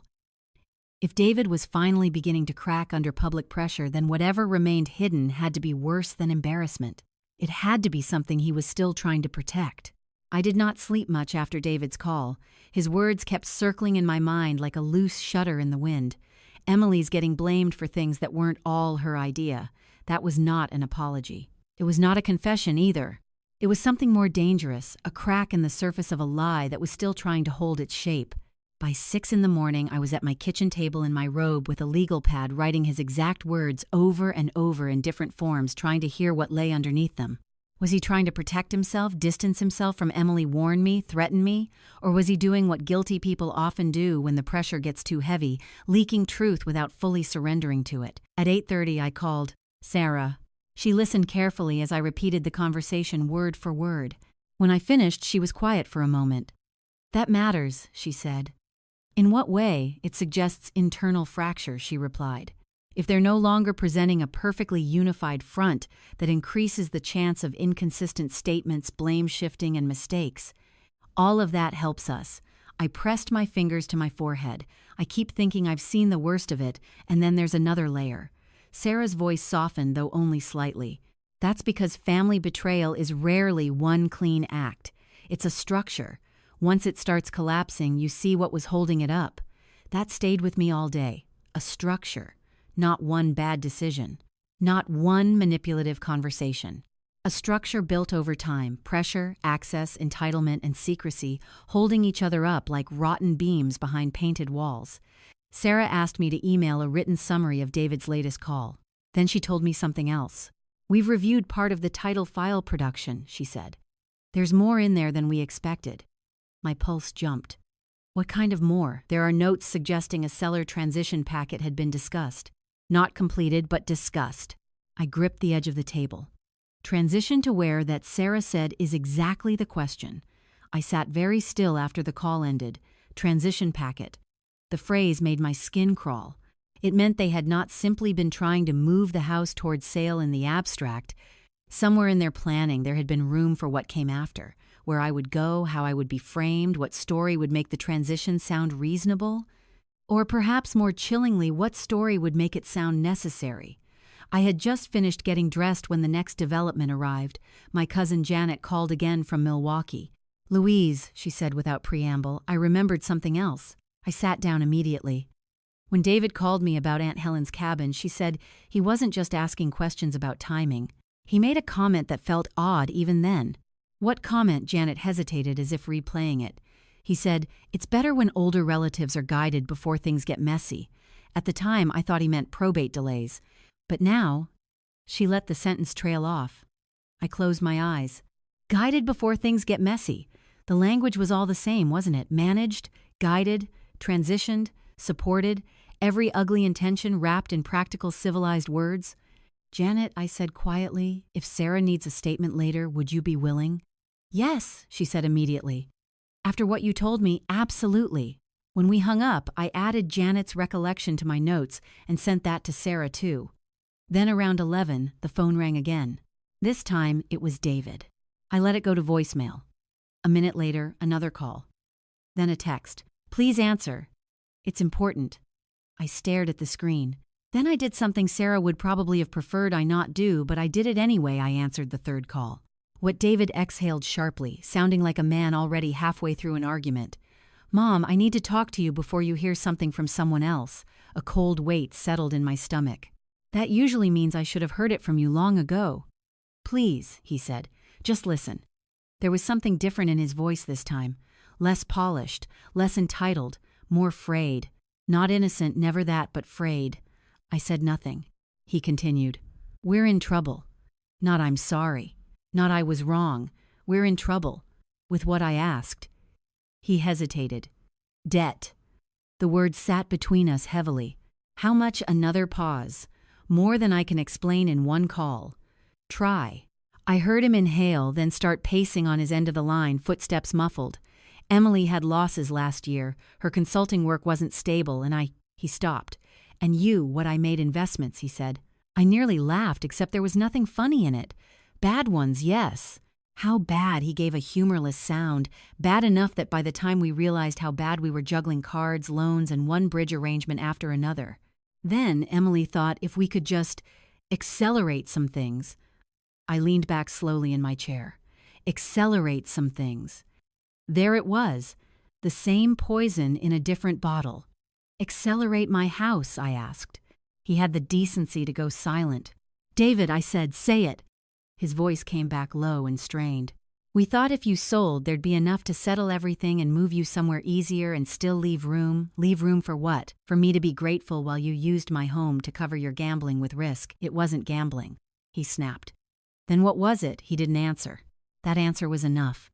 I stood up and walked to the window, looking out at the bare branches of the oak tree. Thomas had once told David when he was a little boy that debt was like ivy. You let it get into the walls, and by the time you notice it has already claimed more than you meant to give it. Apparently my son had inherited the lesson and ignored it. How long? I asked. What? How long have you been in this kind of debt? David dragged in a breath. A year. Maybe longer, depending on how you count. I shut my eyes. A year. So while I was hosting Christmas dinner, while I was writing birthday checks and buying Emily monogram towels she never liked, while I was believing the requests for help came from temporary strain, my son was already sinking.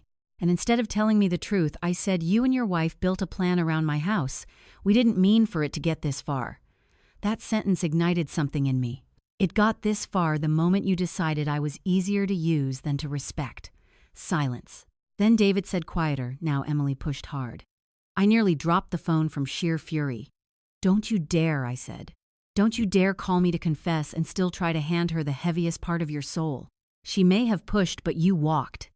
That shut him up. For several seconds, all I heard was breathing. Then he said, almost like a child again, I didn't know what else to do. I turned away from the window. There is a cruelty in hearing your grown son sound suddenly young, while knowing he used that same helplessness as camouflage for something calculated. It reaches for your mercy while standing knee-deep in your betrayal. You could have told the truth, I said. That was always an option. He made a choking sound, anger, shame, I couldn't tell. You don't understand what it feels like to be drowning. I looked around the kitchen I had paid for, cared for, protected. No, I said, but I understand exactly what it feels like to realize the people you'd throw a rope to are trying to sell the dock beneath your feet. He went quiet again. Then in a lower tone, he said the words that truly changed everything. There were other people involved. My entire body went still. What people? Investors, he said quickly. Short-term lenders. People Emily knew through a client. We thought if we could show movement, just movement on a high-value asset, we could buy time. Movement. High-value asset. He was still talking about my house like a lever, not a home. Were any of these people promised something connected to my property, I asked? I don't know exactly what Emily told them. That meant yes. Or close enough to yes for my blood to run cold. David, I said, every word deliberate. Did you use my house to reassure creditors? He did not answer immediately. Then very softly he said, not officially. I almost couldn't breathe. Not officially. Which meant unofficially. In conversation. In implication. In that oily gray space where desperate people begin treating other people's assets as if access alone gives them the right to float them as hope. My hand started shaking so hard I had to grip the phone with both hands. Listen to me carefully, I said. Whatever mess you made with Emily, whatever stories you told to lenders, whatever expectations you created around my home, you are going to tell your attorney everything. Everything. Mom, no. You have crossed beyond family betrayal and into something bigger. I will not be blindsided by strangers showing up because you and your wife whispered about a house that is not yours. His voice broke then, and if I had heard it in any other context, I might have mistaken it for remorse. I never wanted to hurt you. I let the silence answer him for a moment. Then I said, that stopped mattering when you decided your need was more important than my safety. I hung up. Then I stood in the middle of my kitchen, shaking so violently I had to sit down again. Debt. Lenders. investors. Movement on a high-value asset. The story was no longer just about greed inside a family. It was about what happens when private greed starts inviting outside hunger to the table. I called Sarah immediately. She listened in complete silence while I recounted the entire conversation. When I finished, her voice had changed. It was sharper now, more urgent. "Louise," she said, "this is significant. If third parties were given any impression, formal or informal, that your property was part of a financial solution, we may be dealing with exposure well beyond the family dispute itself." I pressed my hand to my chest. "What does that mean?" "It means," she said carefully, "that David and Emily may have used your house as perceived collateral without legal authority. Maybe not on paper, but enough to create risk." Risk. That word felt too small. Because as I sat there in my kitchen with Thomas's old clock ticking in the next room and the winter light turning pale against the floor, I finally understood what David had been trying to hide. It wasn't just that he had wanted my house. It wasn't just that he had tried to outmaneuver me. It was that he had already dragged my home into a financial storm larger than I knew. And if outside people were now part of the equation, then my son and daughter-in-law were no longer simply losing control of their lie. They were losing control of who else might come to collect on it. By the time I finished my call with Sarah, the kitchen no longer felt like a kitchen. It felt like a command center. My legal pad was open. My phone was on speaker. Copies of emails, title notes, the family resolution letter, and my handwritten timeline were spread across the table where I had once helped David with spelling homework and college applications. There is something especially brutal about fighting for your safety in the very room where you once built someone's future with love. Sarah told me not to panic. That would have been easier if panic were a choice. "What do we do now?" I asked.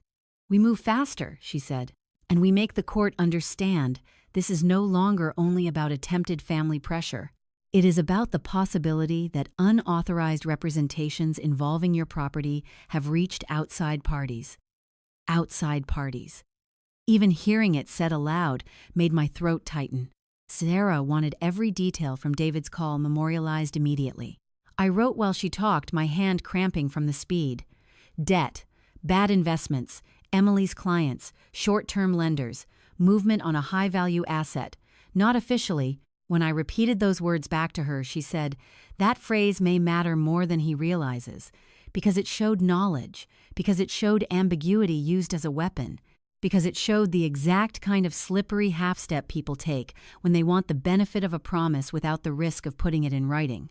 By the next morning, Sarah had filed supplemental declarations and an emergency notice raising the issue of possible third-party exposure connected to my house.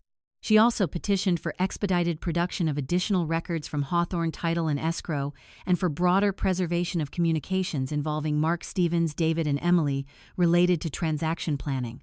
"There may be resistance," she warned. "There already is." "Yes," she said, "but now they're resisting from a weaker position." I wanted to believe that. Then the first stranger called. It happened just before noon. The number was unfamiliar local, and I nearly let it go to voicemail. But something made me answer. "Mrs. Louise Richardson," a male voice asked. "Yes. My name is Craig Donnelly.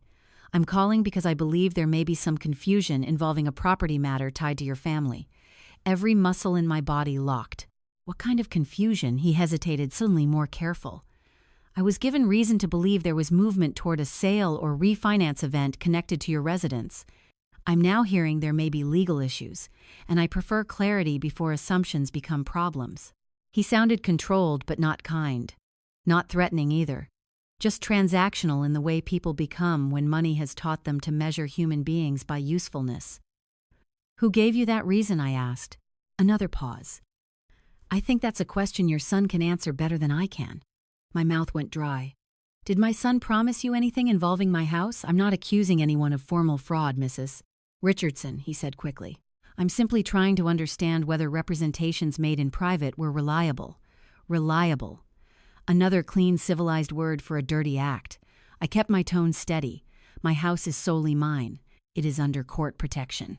No one has authority to sell it, borrow against it, or use it to reassure anybody about anything." His exhale was slow and flat. That's what I needed to know.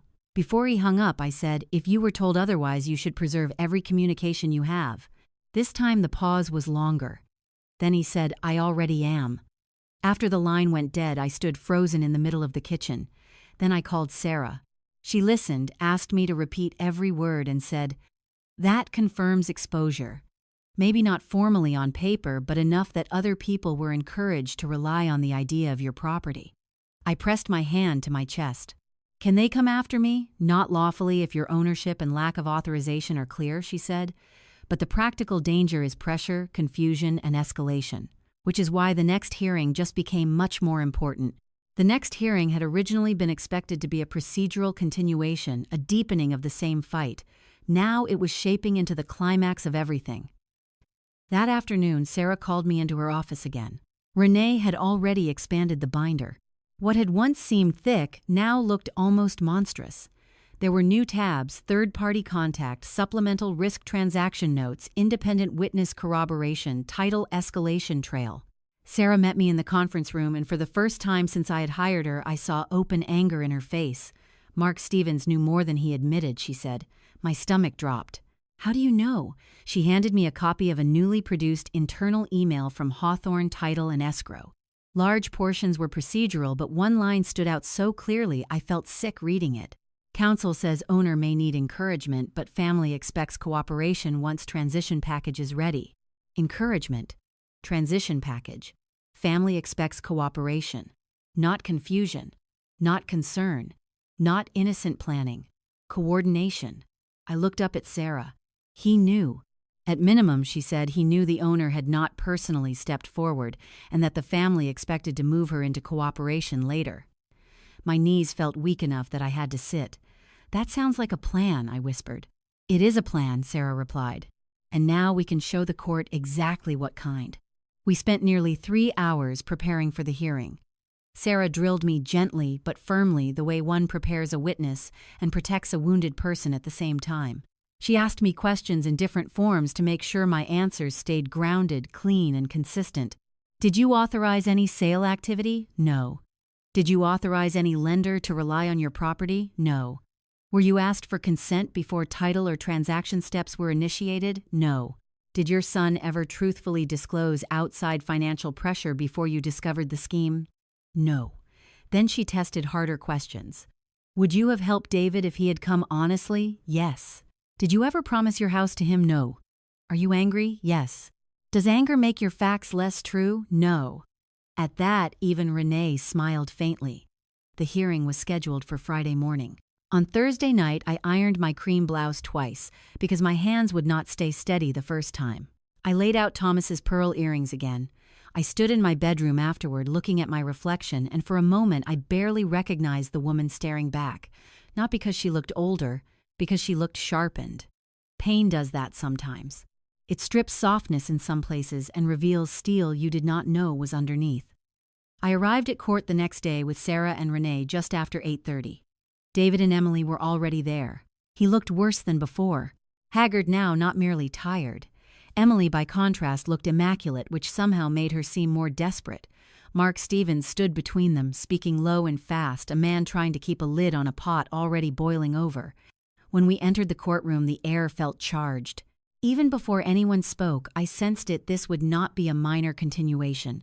Too many documents had surfaced. Too many questions had widened. Too many careful words had now been pinned to too many ugly facts. Mark went first again, but the smoothness was gone. He tried to frame the new material as unfortunate overreach by distressed family members under financial strain. He insisted there had been no formal pledge of collateral, no completed transaction, no binding representation to outsiders. He called the title office language loose shorthand. He described David and Emily as overwhelmed, not malicious. Overwhelmed, as if pressure could baptize dishonesty into innocence. Then Sarah stood. "I will remember that opening sentence for the rest of my life. This case is no longer about whether a widow misunderstood her son's concern," she said. "It is about whether family members, aided by legal and transactional preparation, attempted to convert a home they did not own into a solution for debts they did incur." The courtroom went still. Sarah moved methodically. Ownership first again. No ambiguity. Unauthorized transaction steps second. Stronger now with internal title notes. Pressure narrative third. Bank inquiry family whispers concern as cover. Then the fourth pillar, the new one, third-party reliance. She referenced my call from Craig Donnelly without overreaching. She emphasized not proven formal encumbrance, but demonstrated use of the property as perceived reassurance. She introduced David's own admission of lenders, investors, and movement on a high-value asset. Then finally, she held up the Hawthorne internal email. Counsel says owner may need encouragement, Sarah read aloud. Family expects cooperation once transition package is ready. She let the sentence sit in the room. Then she said, that is not how one speaks about a competent legal owner whose informed consent is central to any legitimate transaction. Mark objected, argued context, accused Sarah of dramatizing internal business shorthand. But his voice no longer carried certainty. The judge's face had changed. Not dramatically, just enough. Enough. When Sarah called on me to answer a few limited questions, I rose and spoke clearly. Yes, I was angry. Yes, I was hurt. Yes, I would have helped my son if he had come to me honestly. No, I did not authorize any sale. No, I did not authorize anyone to use my home as reassurance for debt. No, I was never approached with truth before the machinery had already begun moving around me. Then Sarah asked one final question. Mrs. Richardson, what was taken from you first, the house or trust? I had not expected that. For one terrible second, I thought my voice might fail. Then I answered. Trust, I said. The house is still standing. Trust was what they tried to remove before they touched anything else. I sat down to total silence. Mark did his best in response. He argued that no completed harm had occurred because the system had worked. The title company flagged issues. The court intervened. No deed changed hands. No lien was recorded. No closing happened. He tried to make prevention sound like proof of harmlessness, but Sarah was ready for that too. The fact that a seatbelt worked does not mean there was no crash, she said. Even the bailiff blinked at that one. Then the judge began speaking. She was calm, precise, and devastating. She noted the clear sole ownership of the property. She noted the lack of authorization. She noted the troubling language in the title communications and the concerning use of encouragement where owner consent should have governed from the beginning. She noted the evidence of family pressure narrative building around my capacity and the newly raised issue of outsiders being encouraged to view the property as a solution to debts. Then she said the sentence that broke something open in me. This court is not persuaded that the respondent's conduct can be dismissed as misguided concern. I closed my eyes. The judge expanded the temporary protections into a broader order. No sale, no listing, no refinancing activity, no representation of authority over my home, no contact with title or lending entities regarding my property except through counsel. She also ordered further production, warned that any attempt to pressure or retaliate against me would be taken seriously, and referred certain documentation issues for additional review. David stared straight ahead. Emily went pale. Mark Stevens looked like a man calculating his own exposure for the first time. And I, sitting in that courtroom with Thomas's pearls in my ears and my own heart hammering under a cream blouse, felt something larger than victory and sadder than relief. I felt truth become official, not complete, not healed, not enough to undo what had been done, but official. And when the hearing ended, David looked at me once as people began to stand. I do not know exactly what was in his face. Fear, yes. Shame, maybe. Loss, certainly. But there was one thing missing that had lived in him for weeks before that moment. Entitlement. It was gone. For the first time since he smiled and told me they were selling my house, my son looked like a man who finally understood that the world would not rearrange itself around his desperation. And I understood something too. The climax of a betrayal is not the moment the truth appears. It is the moment the truth can no longer be controlled by the people who tried to bury it. After the hearing, the world did not burst into applause. There was no swelling music, no cinematic silence, no instant moral clarity washing through every person involved. Real life is less generous than that. People gathered their papers. Shoes clicked across courthouse floors. Elevator doors opened and closed. Phones came out. Messages were sent. Lawyers began thinking 3 steps ahead before their clients had fully absorbed the step they had just lost. But something had changed so completely that even the ordinary air outside the courtroom felt different. The lie no longer belonged to David and Emily. Truth had entered the record. Sarah and Renee walked me out through the side corridor to avoid the crush near the front stairs. I was grateful for that. I did not trust my face to withstand one more pitying glance from a stranger or one more furious one from Emily. As soon as we stepped into the gray afternoon light, Sarah turned to me. "You did exactly what you needed to do," she said. I let out a long breath. "It doesn't feel like winning." "No," she replied. "It feels like surviving the point where winning became necessary." That was more accurate than comfort would have been. Renee handed me a folder with updated copies of the court orders and a short list of next steps. Preserve everything. No direct negotiations. Forward all contact. Document retaliation. Continue normal routines. There was something both absurd and stabilizing about that last one. Continue normal routines, as if normal were still waiting for me somewhere patient and intact. When I got home, I sat in my parked car in the driveway for nearly 10 minutes before going inside.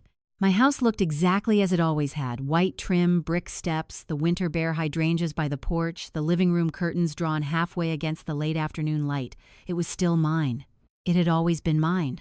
And yet I had never felt its safety so consciously. When I stepped through the front door, I put my hand on the wall in the entryway and stood there with my eyes closed. Not gratitude exactly, not relief, not fully. Something fiercer. Reclamation. I had just set my handbag down when my phone began to ring. David.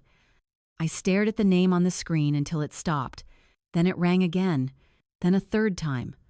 After that came 2 texts in quick succession. "Mom, please answer. We need to talk before this gets worse." Worse. That word had lost all meaning in his mouth. I forwarded the text to Sarah just as instructed, and within minutes she replied, "Do not respond. Let them feel the order. Let them feel the order." So I did. By 6 o'clock, there were 6 missed calls from David, 1 from Emily, and a voicemail that I listened to only once because once was enough. David sounded as if he had aged 10 years in a day. "Mom, please. This has gone too far. Mark says there may be consequences now beyond the house. Emily is panicking. Just please call me. We can still fix some of this if you stop feeding things to your lawyer." I saved the voicemail and wrote down the time. Consequences beyond the house. Of course there were. That was what David had never understood. When people build schemes around family property, they tell themselves the risk is emotional, private, containable. They imagine tears, anger, maybe estrangement. They do not imagine that paperwork leaves trails, that professionals keep notes, that judges read between polite words, that the legal system sometimes notices what families are trained to excuse. And they do not imagine what happens when the person they dismissed decides to stop protecting them from themselves. The next morning, the social consequences began surfacing in ways even I had not expected.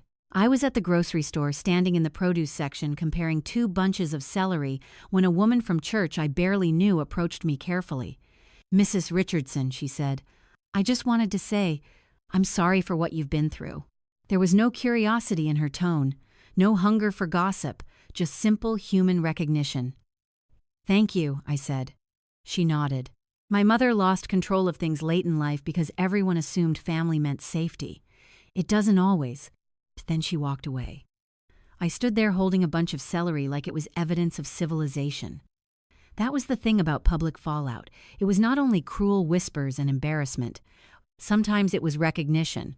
Sometimes it was other women quietly stepping out of their own histories to tell you they understood exactly what line had been crossed. By noon, Carol called again. "You were right," she said without preamble. "And I need to tell you something." I sat down at the kitchen table, heart suddenly alert. "Go on." "David called me late last night," she said. "He wanted me to say, you should be more merciful. That public damage to Emily's reputation could affect her work." I laughed once, a small, hard sound. Interesting. She wasn't worried about my reputation. "No," Carol said. And when I said that, he got quiet. Then he said, "Emily never thought you'd go nuclear." I closed my eyes. Go nuclear. That was what they called defending my own home with the law. Carol continued, her voice colder now. I also told him something I should have told him years ago. That using elderly relatives as if they're financial padding is disgraceful. I felt a surprising rush of affection for Thomas's blunt sister. "What did he say?" I asked. "He cried," she said flatly, "but not enough for me to trust the tears." Neither did I. By mid-afternoon, Sarah called with new developments. "Hawthorne has completed more production," she said. "There are additional notes. One of them reflects concerns from an internal staff member that the family seemed to be working ahead of the owner's readiness." "That sounds almost polite," I said bitterly. "It is polite," Sarah replied. "Professionals often document alarm in careful language, but the point is the alarm was there." She also told me Mark Stevens had formally withdrawn from any direct facilitation related to the property transaction path. He would still represent David and Emily for the moment, but his tone had changed sharply. "He's distancing himself," Sarah said. "Because he's frightened, because he's prudent," she said. "Fear and prudence often travel together."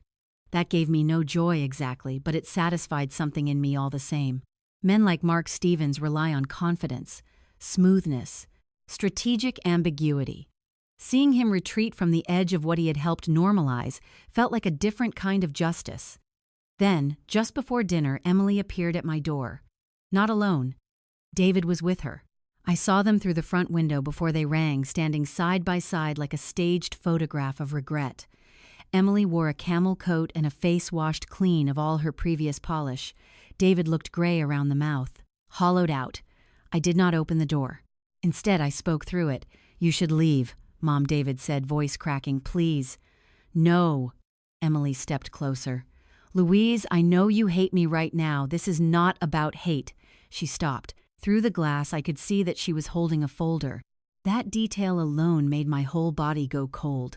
Even now. Even after court. Even after everything. She had come to my house holding paperwork. "What do you want?" I asked. David answered first. "To make this right. You don't make this right on my porch." Emily swallowed and lifted the folder slightly. "These are statements. Financial records. Things you may not know." David thought, if you saw how bad it really is. I cut her off so sharply my own voice startled me. "My knowing how bad your debt is does not make my house yours." Silence. David lowered his head. Then Emily, in a voice stripped bare of charm, said the first honest thing I had ever heard from her. "We are ruined." I stood very still behind the door. There was no drama in how she said it. No elegance, no manipulation I could detect in that instant, just exhaustion and collapse. "But ruin does not erase wrongdoing," I replied carefully. "That is not the same as being entitled to ruin me with you."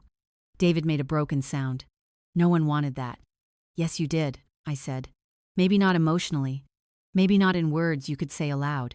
But functionally, that is exactly what you wanted. You wanted my stability to absorb the consequences of your choices." Another silence. Then David said, "What happens now?" I looked through the glass at the son I had once held feverish against my chest and at the woman who had walked through my house as if my life were inventory. And for the first time since this began, I understood that emotional justice is not revenge. It is accuracy. So I gave him the most accurate answer I could. "Now," I said, "you live with what you set in motion." Emily closed her eyes. David looked like he might sink straight through the porch birds. Neither of them argued. No threats. No legal language. No soft coercion disguised as concern. Only consequence standing in daylight. After a long moment, Emily set the folder down on the porch mat as if she no longer trusted her own hands to hold it. Then she turned and walked toward the car. David stayed 1 second longer. "I'm sorry," he said. "I wish I could tell you that hearing those words felt triumphant. It didn't. Because there are apologies that arrive before damage, and there are apologies that arrive only when the damage comes back carrying a bill. I had no way yet of knowing which kind this was. So I said nothing. He nodded once like a man accepting that silence had been earned and followed his wife down the steps. I did not retrieve the folder until their car was gone. Inside were credit card balances, loan summaries, account notices, and what looked like investor pressure emails. I did not read more than a few pages before forwarding scans to Sarah. The details mattered legally, but I already understood the story underneath them. Their private collapse had been accelerating for months, and they had looked at my house not as shelter memory or the center of a life, but as an answer. That evening, as the sun went down behind the backyard fence, I sat in Thomas's old armchair and let the house grow dim around me. The court had stopped the sale. The truth had spread beyond their control. Their allies were shrinking. Their lawyer was retreating. Their dignity, at least the false version built on secrecy, was coming apart. This was justice, if not peace. And in that gathering dimness, I finally admitted something to myself. I had been too busy to name before. They were no longer powerful. Not because they had changed. Not because they had become good. Not because ruin had softened them into wisdom. They were no longer powerful because I had stopped cooperating with the lie that gave them power in the first place. The strangest part of surviving a family war is what comes after the noise. For weeks, every day had brought some new impact: documents, calls, hearings, revelations, pressure, exposure. Then almost all at once the volume dropped. Not to peace. Not yet. But to something quieter and harder to define. After David and Emily left that folder on my porch, the house felt different again. Not threatened this time, wounded. Like a body after surgery, still fragile, still sore, but no longer actively being cut open. Sarah reviewed the financial records David and Emily had delivered and called me the next morning. "The material confirms what David told you," she said. "Multiple lines of debt, overdue obligations, short-term lender pressure, unstable cash flow. It doesn't excuse anything, but it explains urgency." I stood at the kitchen sink, staring out at the backyard where a thin March sunlight lay across the grass. "I never needed it," explained. "I needed it not to happen." "I know," she said gently. But understanding motive helps shape what comes next. What came next? For the first time since this began, the phrase did not sound like a threat. Sarah explained that the broader protections on my house would remain in place while the remaining legal issues were settled, but the immediate crisis had clearly shifted. The property was secured. The title path had collapsed. Outside parties had been warned off. Mark Stevens had taken a far more cautious position. David and Emily, now stripped of leverage, were trying to limit fallout rather than expand risk. "They may seek settlement on the remaining issues," Sarah said. "And separately they may seek personal reconciliation. Those are not the same thing." That sentence sat in me all day. Legal settlement, personal reconciliation. For weeks everything had been tangled together: law, grief, property, motherhood, fear, betrayal. But Sarah was right.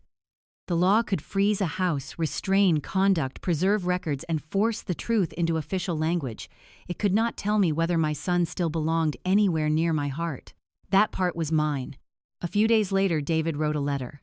Not a text, not a voicemail, a letter. He mailed it even though he lived 20 minutes away. I stood in my foyer, turning the envelope over in my hands before opening it.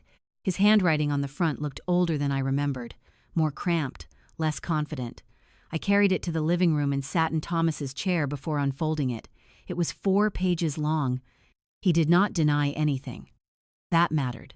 He admitted the debt had begun with overconfidence and pride. He admitted Emily had pushed hard, but so had he. He admitted that once they started talking about my house as a solution, they stopped speaking about it like it was my home and began speaking about it like it was an asset waiting to be activated. He said those were his exact words in one conversation with Emily: activated asset, and reading that phrase nearly made me drop the pages. There are moments when language tells you more than action ever could. Activated asset. That was how far he had traveled from decency before he realized he was lost. But the letter did contain one sentence that held me still. "I think I stopped seeing you as a person with a life inside that house and started seeing you as the answer to a disaster I was too ashamed to confess." I read that line 3 times. It did not fix anything. It did not heal me. But it was honest.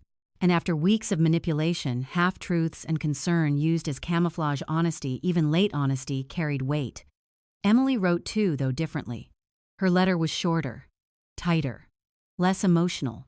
She admitted she had been ruthless.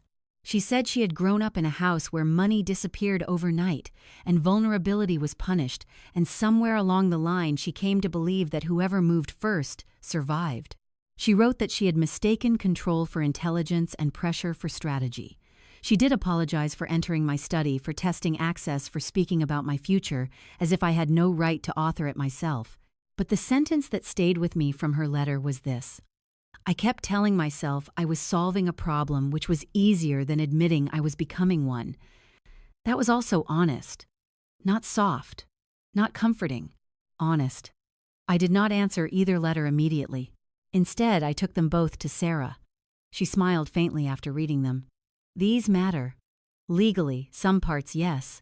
But I meant more than that. They're no longer pretending this was concern misunderstood. That shift changes everything. Does it? I asked. She looked at me carefully. Not everything, but enough.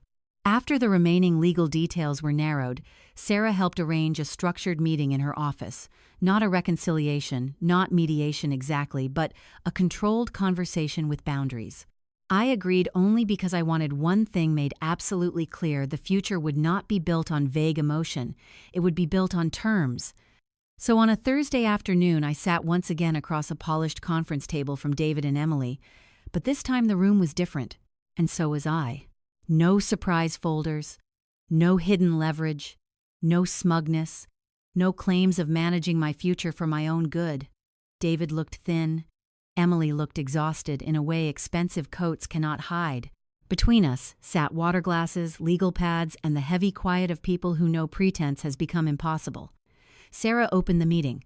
This conversation is not about reversing the court's findings, she said. It is about clarifying boundaries, expectations, and any possible path forward that does not endanger Mrs. Richardson's safety, autonomy, or property. Safety, autonomy, property. 3 words I wished I had never needed attached to my own family. 3 words I now refuse to live without. David spoke first. He apologized again, more directly this time. Not just for the scheme, but for the campaign around it. The whispers to family. The implication that I was slipping. The way he had hidden behind Emily at some moments and behind practical language at others. He admitted that shame had made him cowardly and debt had made him arrogant. I kept thinking if we could just solve the numbers, he said, eyes fixed on the table, then the morality of how we got there would somehow hurt less. That was a lie, I told myself. Emily spoke next. She did not cry. I noticed that. No performance. No visible plea for my sympathy. She simply said, I treated your life like a system to be managed, and once I did that, it became easier to cross every line after it. I appreciated that sentence more than I wanted to. Then Sarah turned to me. I had thought all morning about what I would say. I had imagined rage. I had imagined coldness. I had imagined some perfect speech about motherhood and betrayal and survival. What came out was simpler. You do not get access to me the way you had it before, I said. Neither of them moved. You do not get keys. You do not get paperwork. You do not get to discuss my property, my accounts, or my future housing as if they are group decisions. You do not get to re-enter my life through pity, urgency, or family language. If there is ever any relationship again, it will be because you learn how to stand near me without reaching for what is mine. My own voice surprised me. It was not trembling. It was not angry. It was finished with being negotiated around. David nodded first, slowly, tears standing in his eyes. Emily nodded after him. Then I added the part that mattered most. I am not promising forgiveness on your timeline. That landed hardest of all. Because that is what people often want after being caught, not merely consequences, but a schedule for emotional relief. A date by which the injured party will begin making the room comfortable again. No, if healing came, it would come honestly or not at all. The practical boundaries were written out afterward. No unsupervised visits for the foreseeable future. No discussion of my home or finances except if I initiated it. No representations of involvement in my affairs to anyone. No pressure through extended family church circles or mutual acquaintances. Any future visits by invitation only. Communication in writing when possible. When the meeting ended, David asked whether he could hug me. I said no. Not cruelly. Not dramatically. Just no. He absorbed that with the face of a man finally learning that love is not the same as access. Over the next few weeks, something quieter began. Not closeness, not reunion, but a kind of cautious decency. David sent short updates about practical things in his own life without asking me to rescue them. Emily sent one note thanking me for attending the meeting and saying she understood silence might be the most honest form of respect I could offer right now. Neither pushed. That restraint mattered more than any emotional speech could have. I began sleeping better. I started taking my coffee back out to the porch in the mornings. I pruned the roses. I had lunch with Martha. I returned to church without feeling like everyone was staring, because by then the worst of the gossip had burned off and what remained was simpler. People knew I had fought for myself, and many of them respected it. One Sunday after service, Pastor Elaine touched my arm and said, "There is a difference between reconciliation and restored access." I'm glad you know it." So was I. I did not become soft again. That is not the same as becoming bitter. I simply became clear. And clarity, I learned, is one of the most loving things an older woman can give herself after years of being told to make everything easier for everyone else. By the end of that month, I was standing in my backyard near the oak tree looking up at the shelf David had nailed there as a boy. Crooked, useless, still somehow standing. I thought then about families. How love can survive wrongdoing but not without truth. How truth can survive grief but not without boundaries. How boundaries can look harsh to people who benefited from your lack of them. David and Emily were not yet redeemed. I was not yet healed. But the shape of the future no longer belonged to their urgency. It belonged to my terms. And for the first time since my son smiled and told me they were selling my house, I no longer felt like a woman defending what remained. I felt like a woman deciding carefully and without apology what would be allowed to continue. Spring came slowly that year, as if even the season understood that some things should not return all at once. The first sign was not warmth but color. Tiny green shoots along the fence line, crocuses pressing through the soil near the porch steps. The hydrangeas, which had looked dead all winter, beginning to show the faintest promise of life at their stems. I noticed all of it because I had finally started looking outward again. For months, my vision had narrowed to documents, locks, court dates, missed calls, and the hard architecture of survival. Now, with the worst of the legal danger behind me and the boundaries firmly in place, I found myself watching morning light move across my kitchen floor, as if I had been away from my own life and was only just returning. The house felt different too. Not because it had changed, because I had. There is a kind of peace that comes from innocence, from never imagining certain forms of betrayal are possible. I had lost that peace. I would never get it back. But there was another kind of peace, harder won, less naive, steadier. The peace of a person who has seen the edge of what could be taken and chosen with full awareness what will remain protected. That was the peace beginning to settle in me. By April, most of the remaining legal matters had narrowed into paperwork and formal commitments. Sarah made sure every protective measure regarding my house was properly recorded and that no one could casually reopen the same path later. The property records were clean, the transaction file had collapsed, outside parties had been formally put on notice, and the possibility of anyone using my home as movement for some private financial fantasy had finally been shut down with the cold authority of law. The day Sarah brought me the final packet to sign, I made her tea in my kitchen instead of meeting her downtown. She stood at the counter, looking around the room, while I set out 2 mugs. "You know," she said, "I don't usually get invited into the homes at the center of my cases." I smiled faintly. "You're not here as a lawyer today." "Oh no," I said, sliding a cup toward her. "Today you're here as one of the women who helped me keep my life." That made her pause. Some people do not know what to do with gratitude when it is given plainly. Sarah, for all her competence, was one of them. She covered it by reaching for her tea. "Well," she said, clearing her throat, "I'll accept that if you accept this." She handed me the packet. At the top was the final confirmation of the protections tied to my property, the closed transaction matter, and the acknowledgement that no one other than me had authority over the house or any future decision concerning it. Clean language. Strong language. Permanent enough to let me breathe again. When she left, I placed the signed copies in my study, closed the drawer carefully, and stood there for a moment with my hand resting on the wood. Then I did something I had been thinking about for weeks. I called Martha and asked if she would go with me to the bank. "Am I robbing it or celebrating something?" she asked dryly. "A little of both," I said, and she laughed. What I meant was this: I had decided to use a portion of Thomas's old protected account, the one I had rediscovered at the beginning of all this, for something deliberate and alive, not a grand foundation, not some dramatic public gesture. That would have been too performative for the truth of what I had learned. I wanted to start something smaller, practical, quiet, useful. So, with the help of Colleen at the bank and some guidance from Sarah on the simplest legal structure, I created a modest assistance fund in Thomas's and my names for older women in our county facing housing instability, family coercion, or sudden legal vulnerability. It was not huge.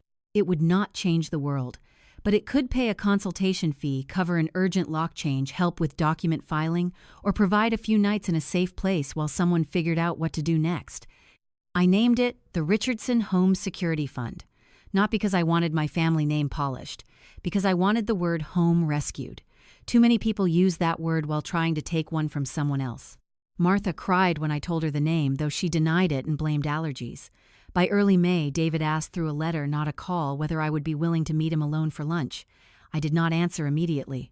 That was one of the lasting changes. I no longer rushed to relieve other people's discomfort just because I was able to. I let the request sit. I walked with it. I considered not only whether I could bear it, but whether it would honor the woman I had become. In the end, I said yes. We met at a quiet diner halfway between our homes on a Wednesday afternoon. Public, bright, harmless. The kind of place where coffee comes quickly and no one bothers you if you sit in silence longer than usual. David stood when I arrived. He looked healthier than he had during the hearings, though not untouched. Some losses should remain visible for a while. They remind people they have passed through fire and are not entitled to call it weather. He did not try to hug me. That mattered. We ordered sandwiches we barely touched. For a few minutes, we spoke about ordinary things, the weather, road construction, a neighbor he had run into, awkward, thin conversation. Human conversation. Then he folded his napkin once carefully and said, "I know you may never trust me the way you used to." I looked at him across the table. "No," I said. "I won't." He nodded, accepting it. "But that is not the same," I continued as saying, "nothing good can exist from here." His eyes lifted then. Hope is dangerous in people who have caused harm because it can turn selfish again very quickly. But this hope looked different. Quieter. More afraid of presuming. "I'm trying," he said. "I know," I replied. "The question is whether you are trying because you've lost comfort or because you've gained conscience." He took that in without defending himself. "I don't know if I've fully earned the answer yet," he said. It was the most mature thing I had heard from him in months, so I gave him something true in return. "You may never earn back the son I thought I had," I said, "but you still have a chance to become a man I can respect in a different way." He looked down then, and I saw his throat move as he swallowed emotion. We talked for nearly an hour after that. Not about the house, never the house, about honesty, debt, shame, pride, the strange violence of acting entitled to what belongs to someone who loves you. He did not excuse Emily this time, and he did not hide behind her either. He spoke of his own failure as his own. When we left, he again did not ask for a hug. That restraint told me more than any declaration of remorse ever could. Emily did not ask to meet for several more weeks. When she finally wrote, it was brief and direct. She said she was in therapy. She said she was working again, this time with clearer boundaries and no access to David's accounts. She said she did not expect forgiveness and did not deserve shortcuts back into my life. I respected the letter because it asked for nothing. In time, I agreed to one short visit with both of them for coffee on my porch in daylight. It was not sentimental. It was not warm. But it was civil. And civilization is no small thing after people have tried to reduce your life to leverage. By June, I had settled into a rhythm that felt genuinely mine again.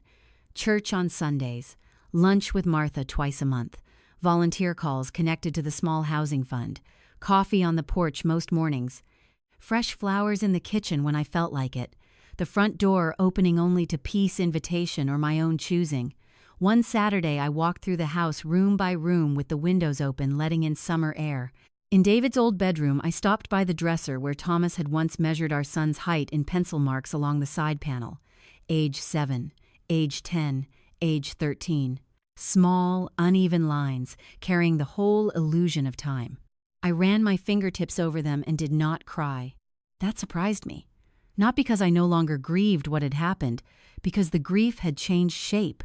It no longer asked me to go backward. It asked me only to tell the truth. And the truth was this: my son had betrayed me. My daughter-in-law had helped build the machinery of that betrayal. I had fought back. The law had stopped them. The truth had come into the light. And somehow, against all expectation, life had not ended there. It had continued, stronger in some places, sadder in others, cleaner almost everywhere. Late that afternoon, I carried a watering can out to the backyard and stood beneath the oak tree Thomas planted the year we bought the house. The old crooked shelf David had nailed there as a boy was still attached, weathered but holding. I looked up at it and smiled, not because everything had been repaired, because not everything needed to be erased in order for something good to remain, Some things stay as reminders. Some things stay as warnings. Some things stay because love was once real there, even if later choices tried to dishonor it. When I finally went inside, I paused in the doorway and looked back across the yard, the tree, the kitchen window, the porch steps, the garden beds beginning to bloom. This house had held my marriage, my motherhood, my loneliness, my fear, my fight, and my return to myself. No one would ever sell that for me again.